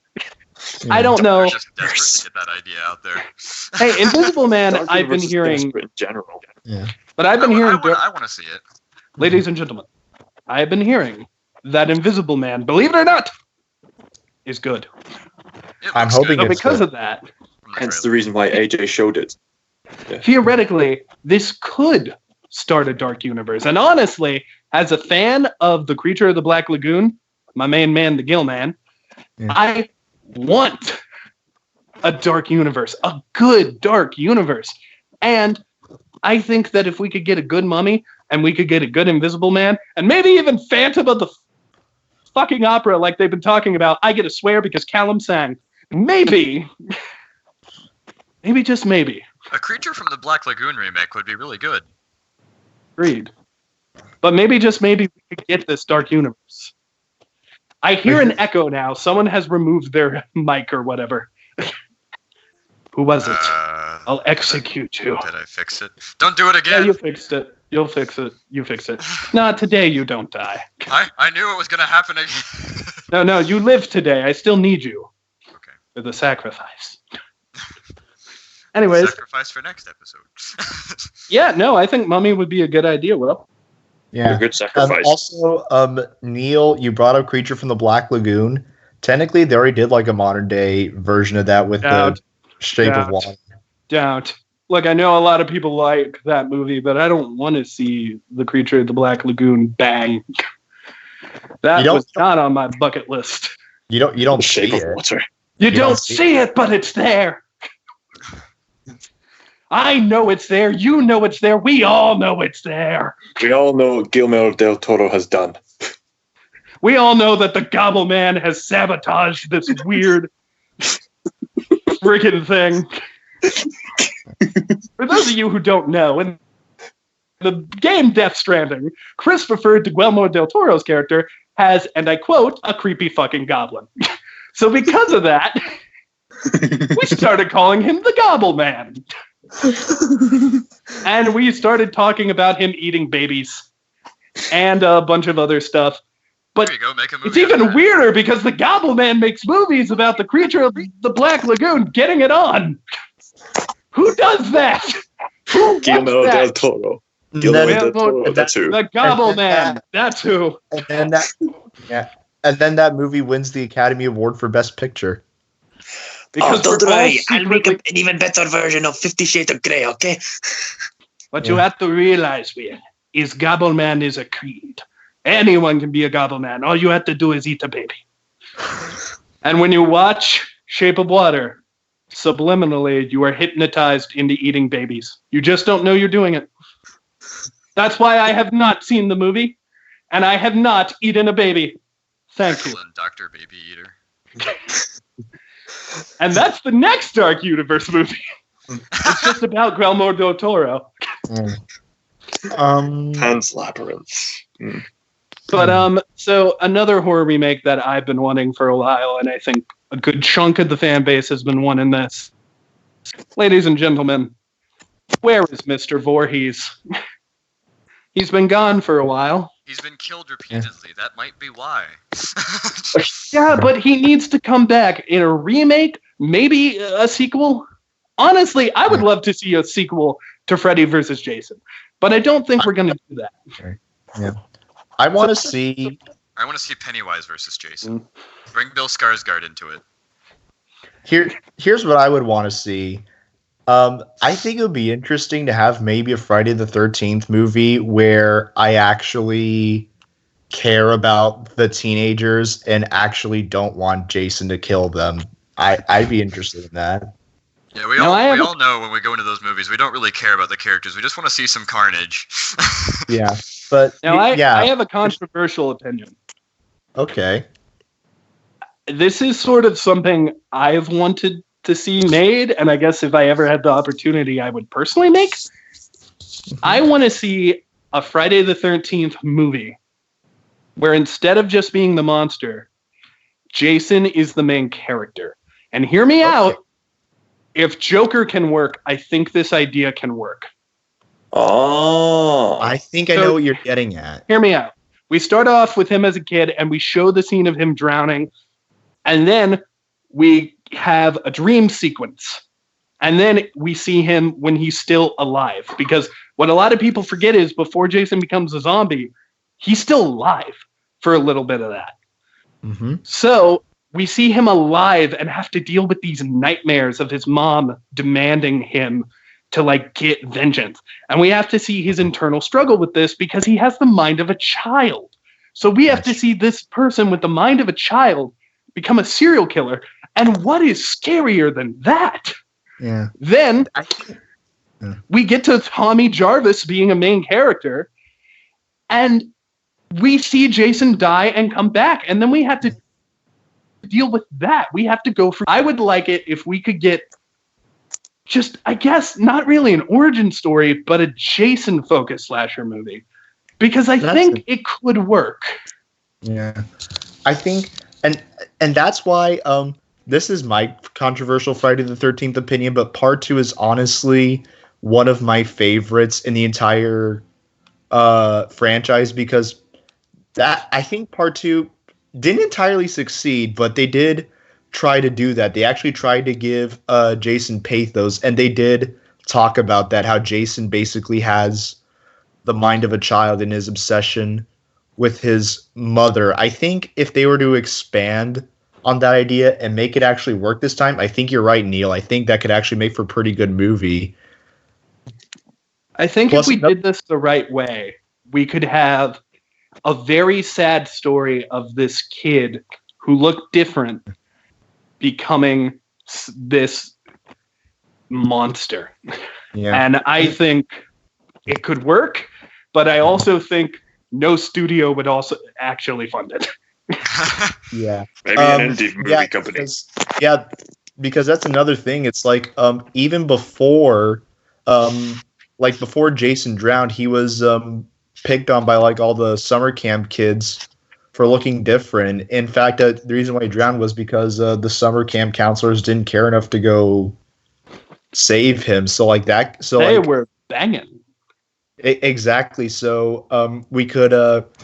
I mean, that could be like a whole thing of like Jason pretty much probably felt like a monster before he even became a monster. Like maybe how that could have. You're onto something there, Neil. You're really onto something there. I mean, if you really want to be dramatic with it, maybe Jason let himself drown only to discover he failed, and when he came back, his mother was dead. Huh. Like, I think there is a serious good idea story here. And even though I am not a fan of what they did with Joker, I think it could work with Jason. Yeah. And you know what? The best thing about it is that we don't need a big studio, because I will stand by this. The best, like the objectively best Friday the 13th film is the fan film Never Hike Alone, which was made independent. So we don't need the approval of a big studio to get this made. Whoa. I haven't actually seen that, but I think me and Kyle are going to watch that after this now. Possibly. I'm gonna watch that. Is that on YouTube? Yeah, it's on YouTube. Kyle, it's called Great. It's called Never Hike Alone. Kyle is the horror guy here, though. He's the big horror fan. Yeah. So, What do you think, Kyle? Because I know we talked about some ideas about bringing something back from the dead. Specifically the Scream TV show. Because this isn't my idea, but I do want to put this out there. I was very upset with the Scream TV show on Netflix because it ended on a cliffhanger and never resolved it. A season 3 was announced, and it was like, oh, hey, yeah, that thing where it was like, hey, Kieran, who said you could wear my mask? I'm like, oh, that's finally going to get resolved. But nah, different characters. Yeah, season 3 is completely different characters from season 1 and 2, which I like in concept, but we really got into the season 1 and 2 characters. Yeah, like I was very specifically pissed about that. I love Noah. Noah is the nerdy movie kid, you know. In Scream, you have that one kid who watches horror movies. That's Noah in this. And he's the best character. Yes, by far. Honestly, ladies and gents, real fast before Kyle says his actual idea, if you haven't seen the Scream TV show, it's good. Just go watch it. It's really good. It starts off kind of bad, but then it gets really good. Yeah. Anyways, what's your real idea, Kyle? Dr. Sardonicus. No, not really. I just want to see if anybody actually knew that movie. What is Dr. Sardonicus? It's obscure. That's why I mentioned it. It's a movie. It's a very, very old black and white movie about this guy whose face is deformed, and he's like a ghoul of sorts. So, Dr. Jekyll? No. I'll show you pictures. Sounds like Dr. Jekyll. It's not. Like the Phantom of the Opera, he is a ghoul face. This is just a weird ass design. I'll have to show you a picture after this. All right. I was sort of, one of the things I was going to mention was I want to see another good mummy movie. There were several ideas. I like different lore and stories from other cultures, so I'd kind of like to see a good Krampus movie. Okay. And I know this is a little bit dead, but I think primarily I want to see a good Slender Man movie. Oh, yeah. They need to honestly make it, because there's actually really good potential for a Slender Man movie. They butchered that. Yeah, but here's the thing, though. I really, really like Javier Botet. If you don't know who Javier Botet is, he's a really, really tall, slender actor who's kind of a contortionist, has Marfan syndrome, plays all those characters, and he was kind of perfect for the role of Slender Man. But they didn't stick to the lore of Slender Man. They created their own lore. They focused too much on these teenagers who weren't likable. And the whole movie was just boring. And there was this one scene that was so awful, I laughed in the middle of a movie theater. Yeah, we both laughed. That guy, I don't remember. His face was like rotating and stuff, and then it just froze for a minute, and he did a derp face. Yeah, he did a total derp face, and we were in the theater. We actually had the theater to ourselves. It was empty, so we didn't disturb anybody. Yeah, we were just laughing at that one scene. By the way, I want it to be known, we had options to see better movies, but we went to see... But I like Slender Man. I remember when he was a big deal. And I remember. But we knew it was going to be bad. I think he's a really cool creepypasta, and I've been wanting to see a good Slender Man movie for a long time. But you can look up found footage movies of him on YouTube that kind of stick to the lore, but none of them are good. Yeah. There's one movie that actually came out on DVD called Slender that Slender Man isn't even in. Okay. It's awful. If you really want to stay true to Slender, the movie should be a mixture of found footage and actual movie style filming. Like it should be a guy who finds a recorded tape and is looking for somebody, and that's where they find the pages. Were the pages even present in the Slender Man movie? I don't think they were. No, and I don't even know if they're that big of a deal in the Slender Man lore. I think they were just sort of a thing that they did for the Parsec Productions game. That has popped up in the majority of the games, though, and I think at this point it is kind of iconic. Yeah, it's iconic, but I mean, if they go on just a scavenger hunt in a movie looking for pages, they would have to just put a lot of stuff in the movie to make it interesting. They at the very least have the drum beats in the movie. They actually did. Those drum the music beats. was good. The music was good, I'll give it that. And I love Javier Botet in movies. But just they didn't stick to the lore, and it bothered me a great deal, and it wasn't scary. Here's what you do. And it seemed like at one point the movie was kind of setting this up, but then they just don't go through with it. Right. You have these group of friends, and then have one of them go missing in the woods, and the others have to go find them, and they find traces the missing friend is the one who did the pages.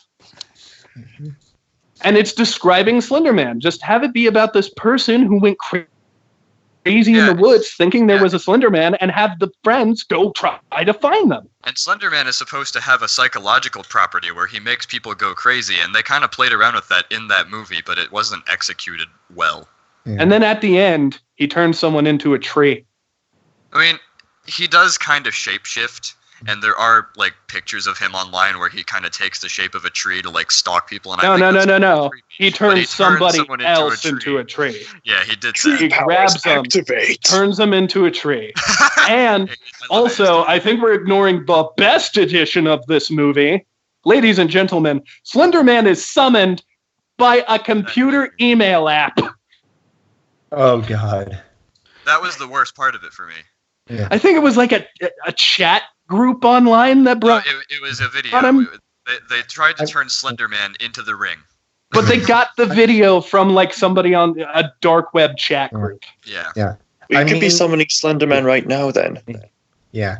I mean, that might seem like a good idea for 5 seconds because Slenderman was created by the internet, but then you think about it for more than 5 seconds and then it's like, nah.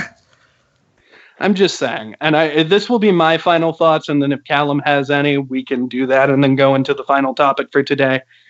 But this Candyman trailer that just came out, on first glance, looks so interesting. It's a remake. It seems to be about Candyman finding a success. And maybe that's the plot, maybe it's not, but they're really homing in on the Candyman legend. Like, you look at this mirror, you say a Candyman 5 times, he kills you.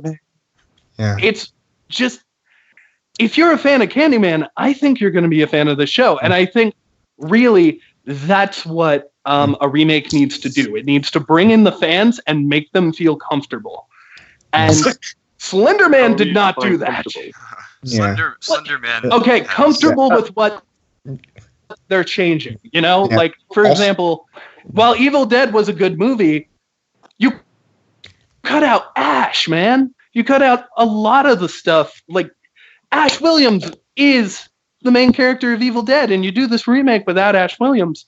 I understand why people were upset.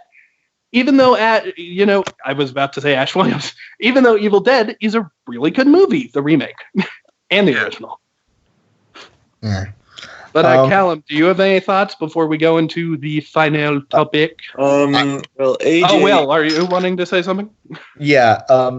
I just want to say in general, I think now is like since racial politics and stuff is, such a topical issue in today's society, I think now is really like the best time to do a Candyman remake given his backstory and everything. So I'm just hoping that it really works because this is really the best time to do a remake of Candyman. I mean, it definitely seems to be like, to me, like Jordan Peele is obviously involved, but to me, they took that one song where it's like, say my name, say my name, say my name, and they made it creepy. How do you do that? Like, legitimately, you just hear, say my name, say my name, say my name. And it's creepy. I can't even make it creepy singing it right now, but it's creepy. Villains find a way. Horror finds a way. And Callum, all right. Callan, do you have any thoughts on this before the final topic? I don't know if we mentioned this, but AJ mentioned Invisible Man for her pick of... I did mention it. Okay, yeah, good, because that did look quite exciting with this Invisible Man just stalking people. It did look pretty good. I saw the trailer. I actually thought about going to see that today. And Candyman looks equally as engrossing and engaging.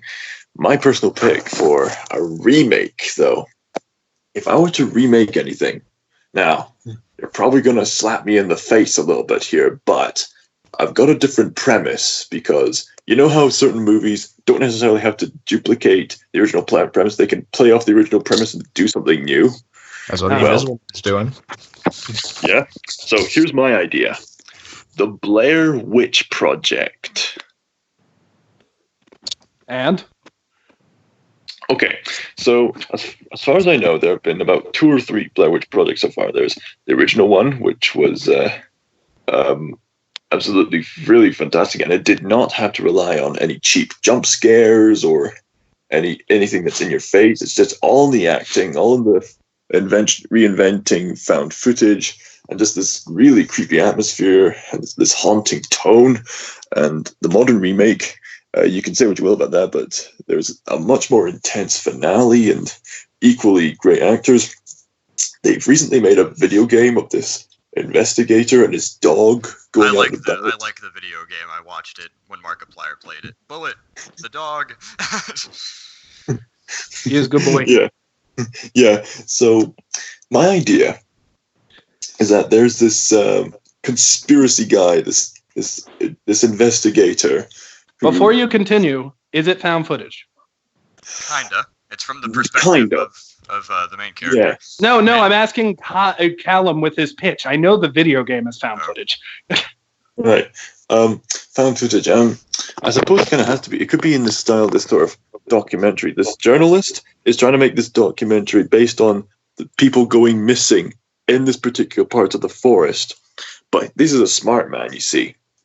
He decides, I'm not just going to walk in there by myself. I'm going to get a whole team in there to back me up. So he could send it like the FBI, like he could go in the helicopters just to scan around the place at night and have a whole team of well-trained people just to look out for any traces or anything like that for the witch, because in the lore, the footage was found somehow from people wandering into the woods. So I think the journal slowly goes too far. He's noticing that the witch is starting to play the game up a bit, and his obsession starts going a bit unhealthy to the point where it leads to his demise as he gets sort of like the white whale. White whale? Yeah, Moby Dick. The classic Moby Dick. Moby Dick, whale. yes. Yeah. But yeah, like that. He gets too fascinated, and then that just leads to his demise. That's my idea. I think that could be cool. Like, sort of an obsession take on Blair Witch, where it's like maybe the other people in the group are starting to want to turn back, but he is like, maybe once people start dying off, he like has to maybe kill one of the own group to get them to keep going after the witch. Maybe it could be like him losing his sanity while trying to find this witch.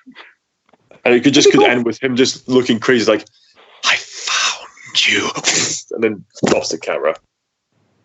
Yeah, that could be a cool ending. That would definitely be like a bit of a cliffhanger. It'd be interesting to see a better made Blair Witch Project, because I think the idea is a little bit creepy and interesting, but my opinion of the original movie was that some of the filming was nauseatingly shaky, and it was boring. On purpose, but it was boring. I think we need to go the Evil Dead route and give all of these movies we mentioned a comedy musical. Oh God! Hey, I'm just saying, Evil Dead the musical. Google it; it's a thing. It is a thing, unfortunately. There is a literal song titled "What the F Is That?" And there's another one called "Good Old Reliable Jake." This is a really good, funny soundtrack, man. But moving on, we can escape musicals. This shall be the final topic, because we're running a little long. We got to finish it up here. What? Well, we have. Were you saying something? Were you challenging my dominance, bro? What dominance? Oh. Well, you're fired. Leave. Never return. Finish him with "Welcome to Walmart, yo." I imprison you. I imprison you in your favorite place on Earth, Disney World. He can't slap you. You're not in his But you must exclusively stay in the Frozen ride at Epcot. Oh God! And you can never leave for 20,000 years. Oh man!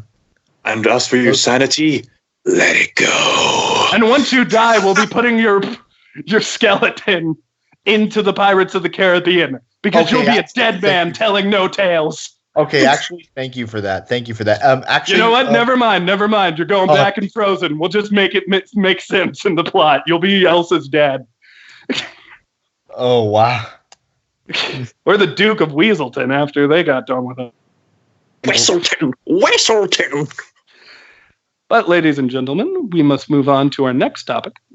I want to see a crossover between Frozen and Lord of the Rings. Nice. That would be awesome.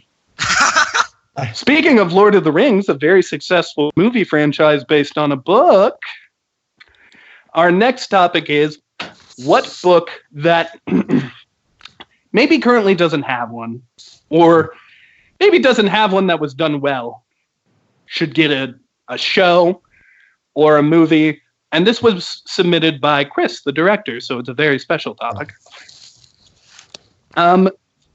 Just any book you've read recently or not recently.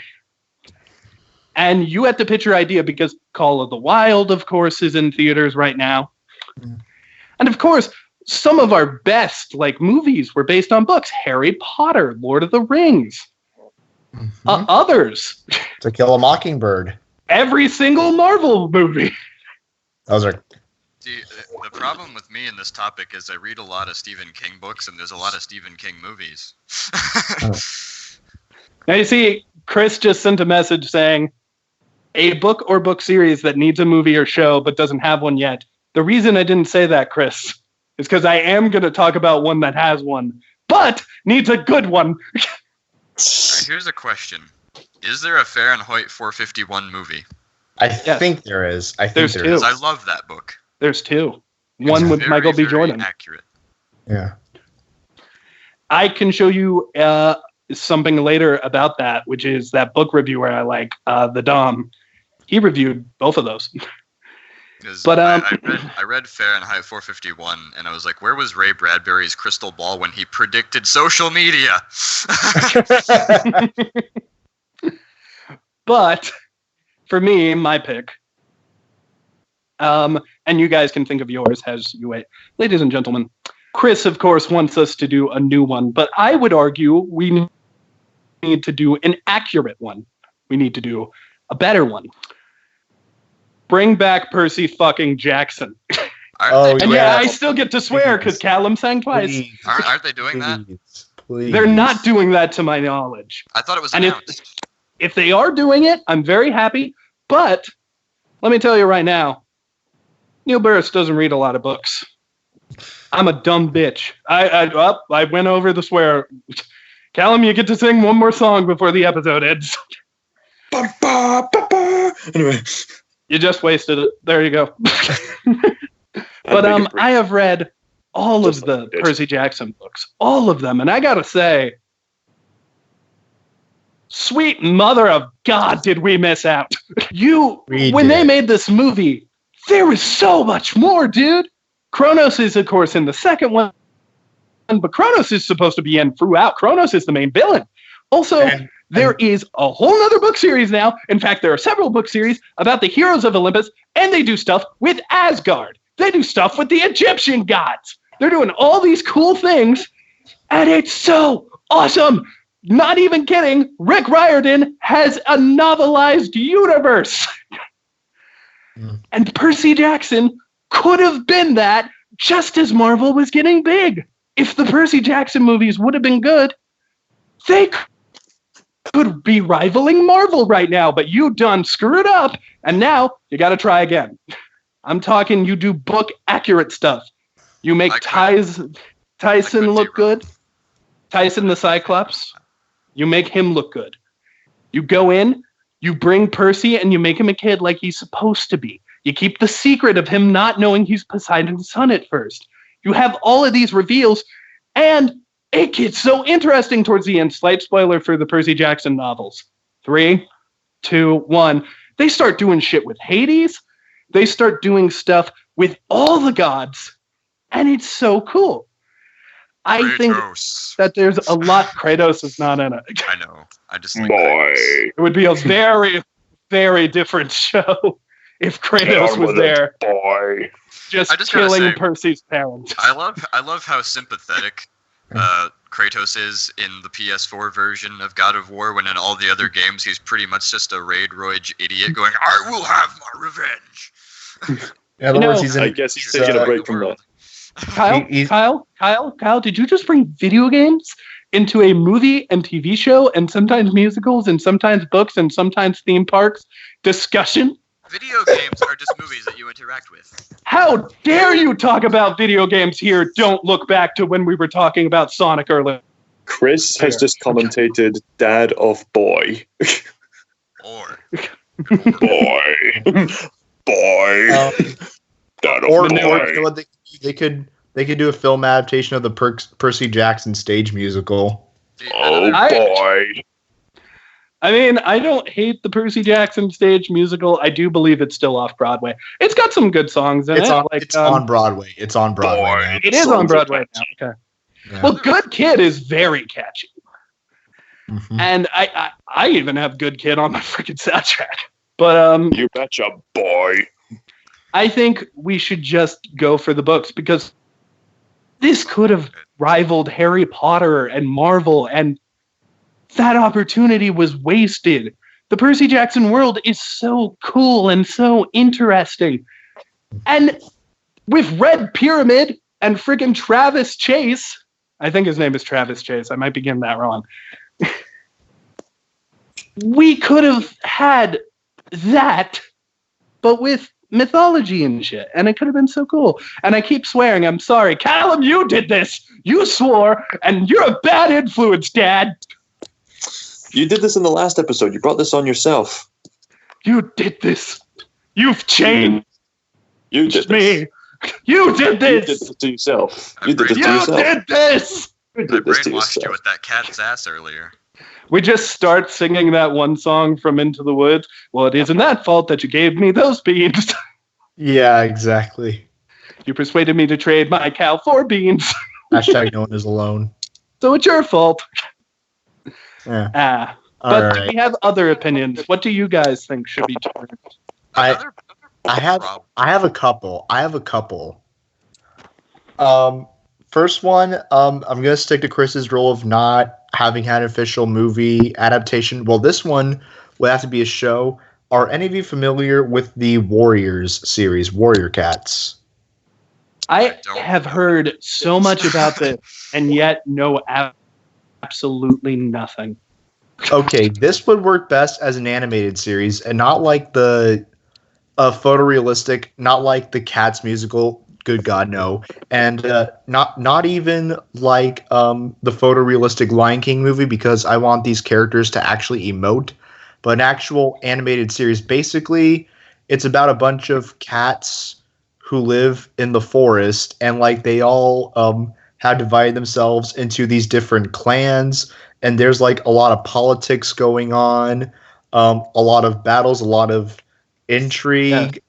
I remember now. I remember the faction of Garfield, the faction of Lionel, the faction of Goose will have from lasagna. Captain Marvel. Yeah, of course. And They're who called- could they're forget called- what's another cartoon cat? I ran out of cartoon cats. Oh, Tom from Tom and Jerry. Yeah. They're called Thunder Clan, River Clan, Wind Clan, and Shadow Clan, you uncultured swine. You know, Thunder Clan is the Simba. one that's led by Lionel, and I think you left out Lasagna Clan, which is led by Garfield. Cats. But So anyway, I think you owe me an apology. I do not. You do. But either way, I highly recommend reading the books.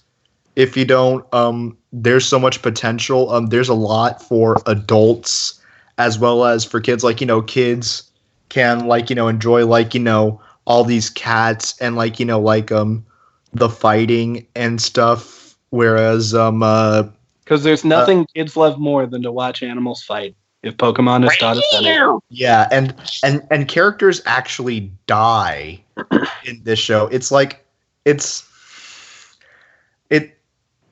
less like, it's sort of like a mixture. Basically, imagine a mixture between Lion King and a slightly less violent Watership Down. Oh, Yeah. That's interesting. slightly less. Not quite that level of gory, but like there is death and people do get hurt pretty bad. I mean, animals do get hurt pretty bad and everything, but that's basically what it is. And so like kids can enjoy like, the characters, like, all the cool fighting and stuff. And but adults can also enjoy like, all of the political intrigue and the commentary on like friendship and loyalty and like choosing between like your own self-interests and the greater good, like like that quote from Star Trek, the needs of the many outweigh the needs of the few or the one. Or the one. That whole series, like the themes of that series are basically that concept. Like, so there's just so much potential in making an animated television series about this about these books, and it's amazing. Second one is like it. something that has been adapted a couple times, but not that often. So I think it still counts. The Picture of Dorian Gray. Have you guys heard of this one? Dorian Gray, is that the guy from 50 Shades of Grey? No, it's not. No, it's not. Is this the guy who looks into the portrait and it keeps getting older, but he stays young? Exactly, because like the whole thing of Dorian Gray is that it takes place in Victorian England, and I get what you're going for, Will. 50 Shades of Dorian Gray. Fuck you. Anyway, but yeah, basically it's like this really young guy in like his early 20s, and he is like unbelievably handsome. Like even straight guards are going, damn, dude, that's how handsome he is. 50 Shades of Dorian Gray. Wait a minute. Isn't that also the name of the guy who runs the bar in the Sabrina remake on Netflix? I haven't seen the Sabrina remake, so I can neither confirm nor deny that. I can confirm this. That is his name, and it is a reference to that same character, Kyle. Yeah, so basically, Dorian goes through like this crisis where he realizes that he's going to get older and that he's going to become less attractive. And so he wishes that out loud, almost as if he's making a deal with the devil himself. Sponsored so that by like Botox. Yeah, demonic Botox. I'm gonna get there, trust me. But basically, there's this portrait of his, and like something happened, almost as like his wish came true. Where every time Dorian sins, the portrait becomes uglier or it starts aging more, and so Dorian goes on to live like for decades upon decades, still looking like he's in his early 20s, even though he's supposed to be a very old man, while his portrait keeps aging. And every time he does a bad thing, and Dorian does a lot of really bad shit, including. But the problem is Dorian Gray is a very naughty man, and he's 50 shades of screwed up. So yeah, and the whole Botox thing is actually not that far off, because the Victorian era was the era that introduced makeup. So like there's a lot of commentary about how we present ourselves to the real world versus how we really are on the inside. Yes. In the spirit, yeah. I present myself as a 1980s hipster. Yeah, exactly. So like the portrait very much represents Dorian's consciousness and like his inner self, because he tries to keep his portrait shut off from the rest of the world, like how he tried to keep ourselves, like our inner selves, shut off from the rest of the world. So I think if we were to do a modern day adaptation of Dorian Gray, we could set it in like modern day Hollywood with Dorian Gray being like this big celebrity. Instead of like a painting, it's a photo of him. And it could be like this commentary on on social media, because like all those Instagram filters and stuff and all that Photoshop. Every time someone dislikes his photo, it gets uglier. No, like the same thing. Like every time they do something bad, the photo gets. the photo gets uglier. Like how we present ourselves on social media is very much different from how we are in the real world, and also there could be so much great commentary there. I sort mean, of like the show You. No, the show about the stalker. I think it's You or something. I've never heard of that. It's a very interesting show. Yeah. I will be right back. Yeah. All right. Very good, Kyle. I'm gonna take a flamboyant and vibrant urination session. You do that. That's a great description. But yeah, and you could very well do that as like a commentary on celebrities and how they use this stuff like Botox and plastic surgery to make themselves younger. Like Tom Cruise, man, just it's okay. It's like, let us see mid-50s Tom Cruise. You don't have to hide mid-50s Tom Cruise from the rest of the world, man. So Will, I have to ask a question now. So you're talking about Dorian Gray doing all these like really naughty sins. You're talking about him discovering his inner self, and you are talking about him living the life of a celebrity and wanting to feel younger. And you're sure this isn't 50 Shades of Dorian Gray. You're absolutely sure, because all of those words, I'm just saying.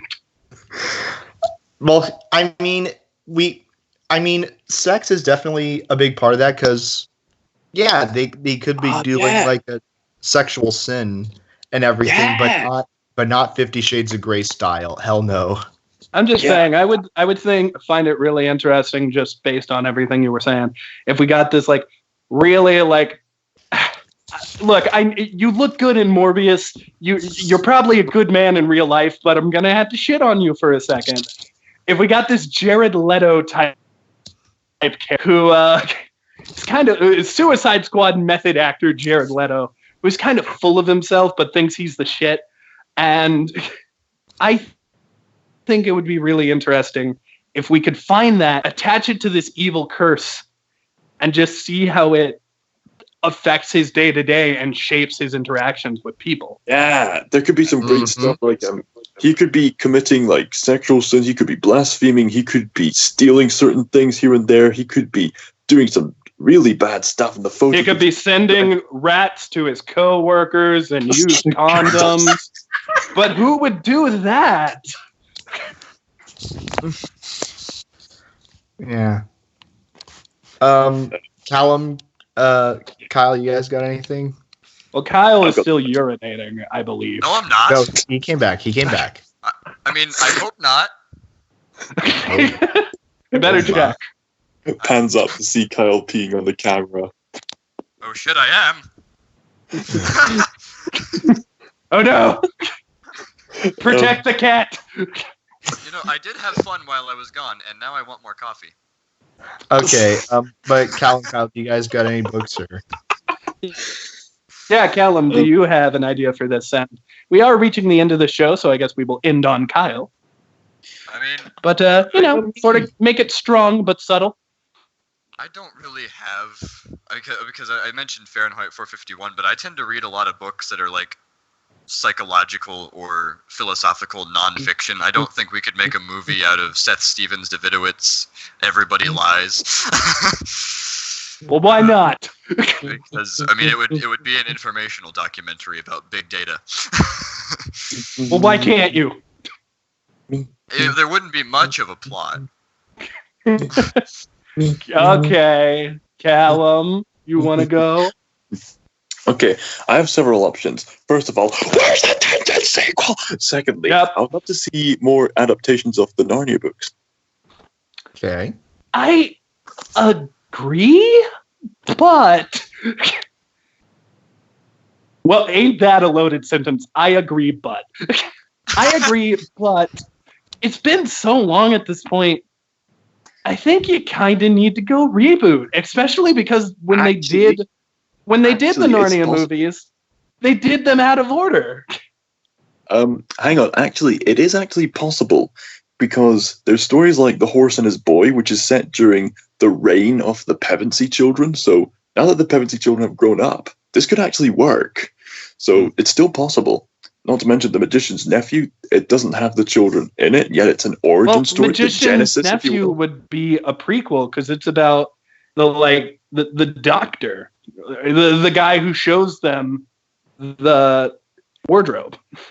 Yeah, Magician's Nephew is a fantastic read. I'd highly recommend you read it. Fun fact, another weird coincidence, Chronicles of Narnia, another book series Neil Burris has read all of. Weird. Currently reading Silver Chair, and I'm on my way to the final battle. It gets really dark, basically. It's symbolic of Revelation that it gets dark. It gets really dark. Someone turns off the lights.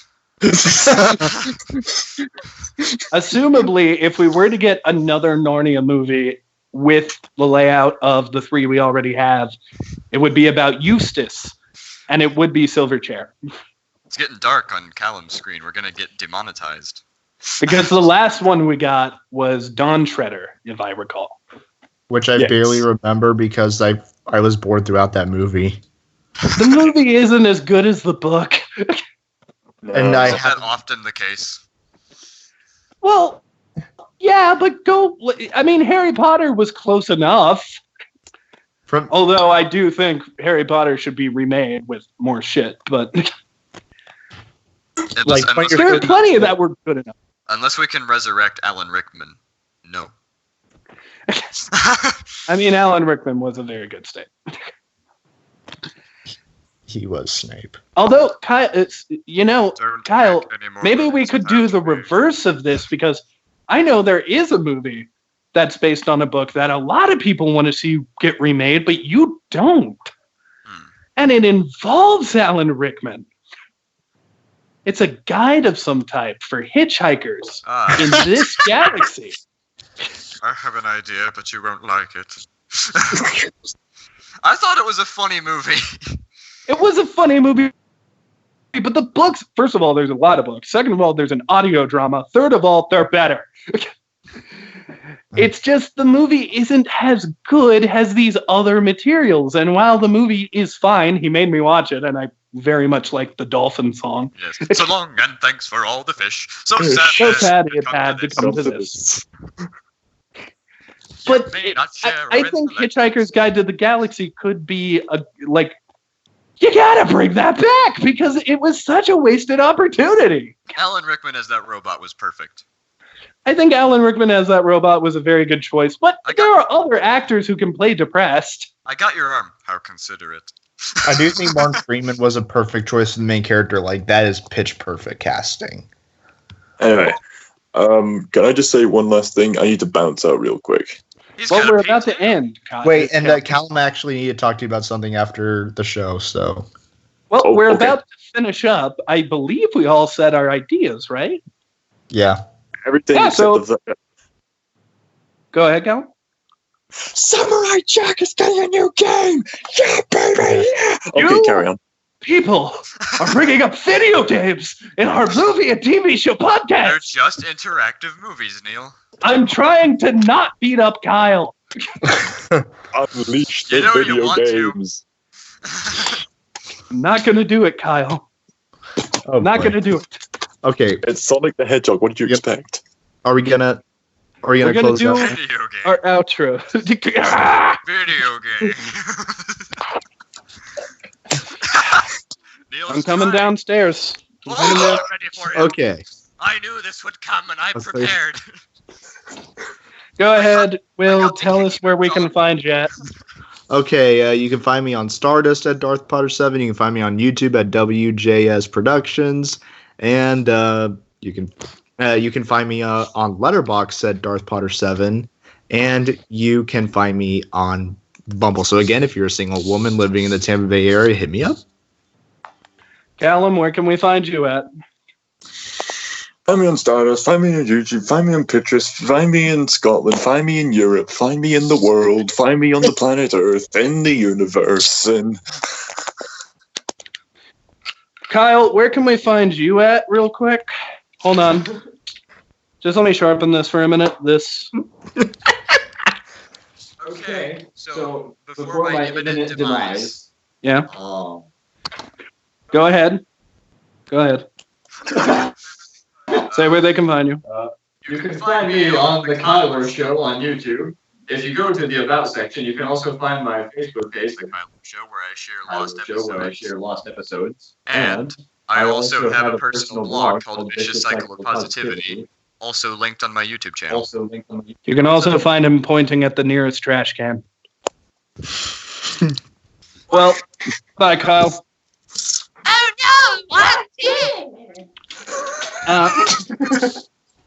Yeah. Hi there. You said you wouldn't go nuts. My name is Neil You're very Burris. bad at keeping promises, Neil. I gotta mute the computer. My name is Neil Burris. You can find me here on the Dr. Knealetapus channel. Kyle's dead. And yeah, I'm also on Stardust and Instagram. Please go check out AJ Head, both on her Instagram and her YouTube and all her Stardust and stuff, because she's of course a wonderful person who was in this. And yeah, I think we're ready to go. So R.I.P. Kyle. I'm a zombie now. Night of the Living Kyle. Fight! And also big shout out to our producer Chris. Seriously, man, I just feel the need to tell you that you are the show. We cannot do this without you. You are what makes this possible. Without Chris, there's no Reactaholics. Beautiful, Chris. You're beautiful. Beautiful. We love you, Chris. He We love ate my brains. He came back as a zombie and ate my brains. Now we're zombies. And I think that's our cue to close out. We're zombies!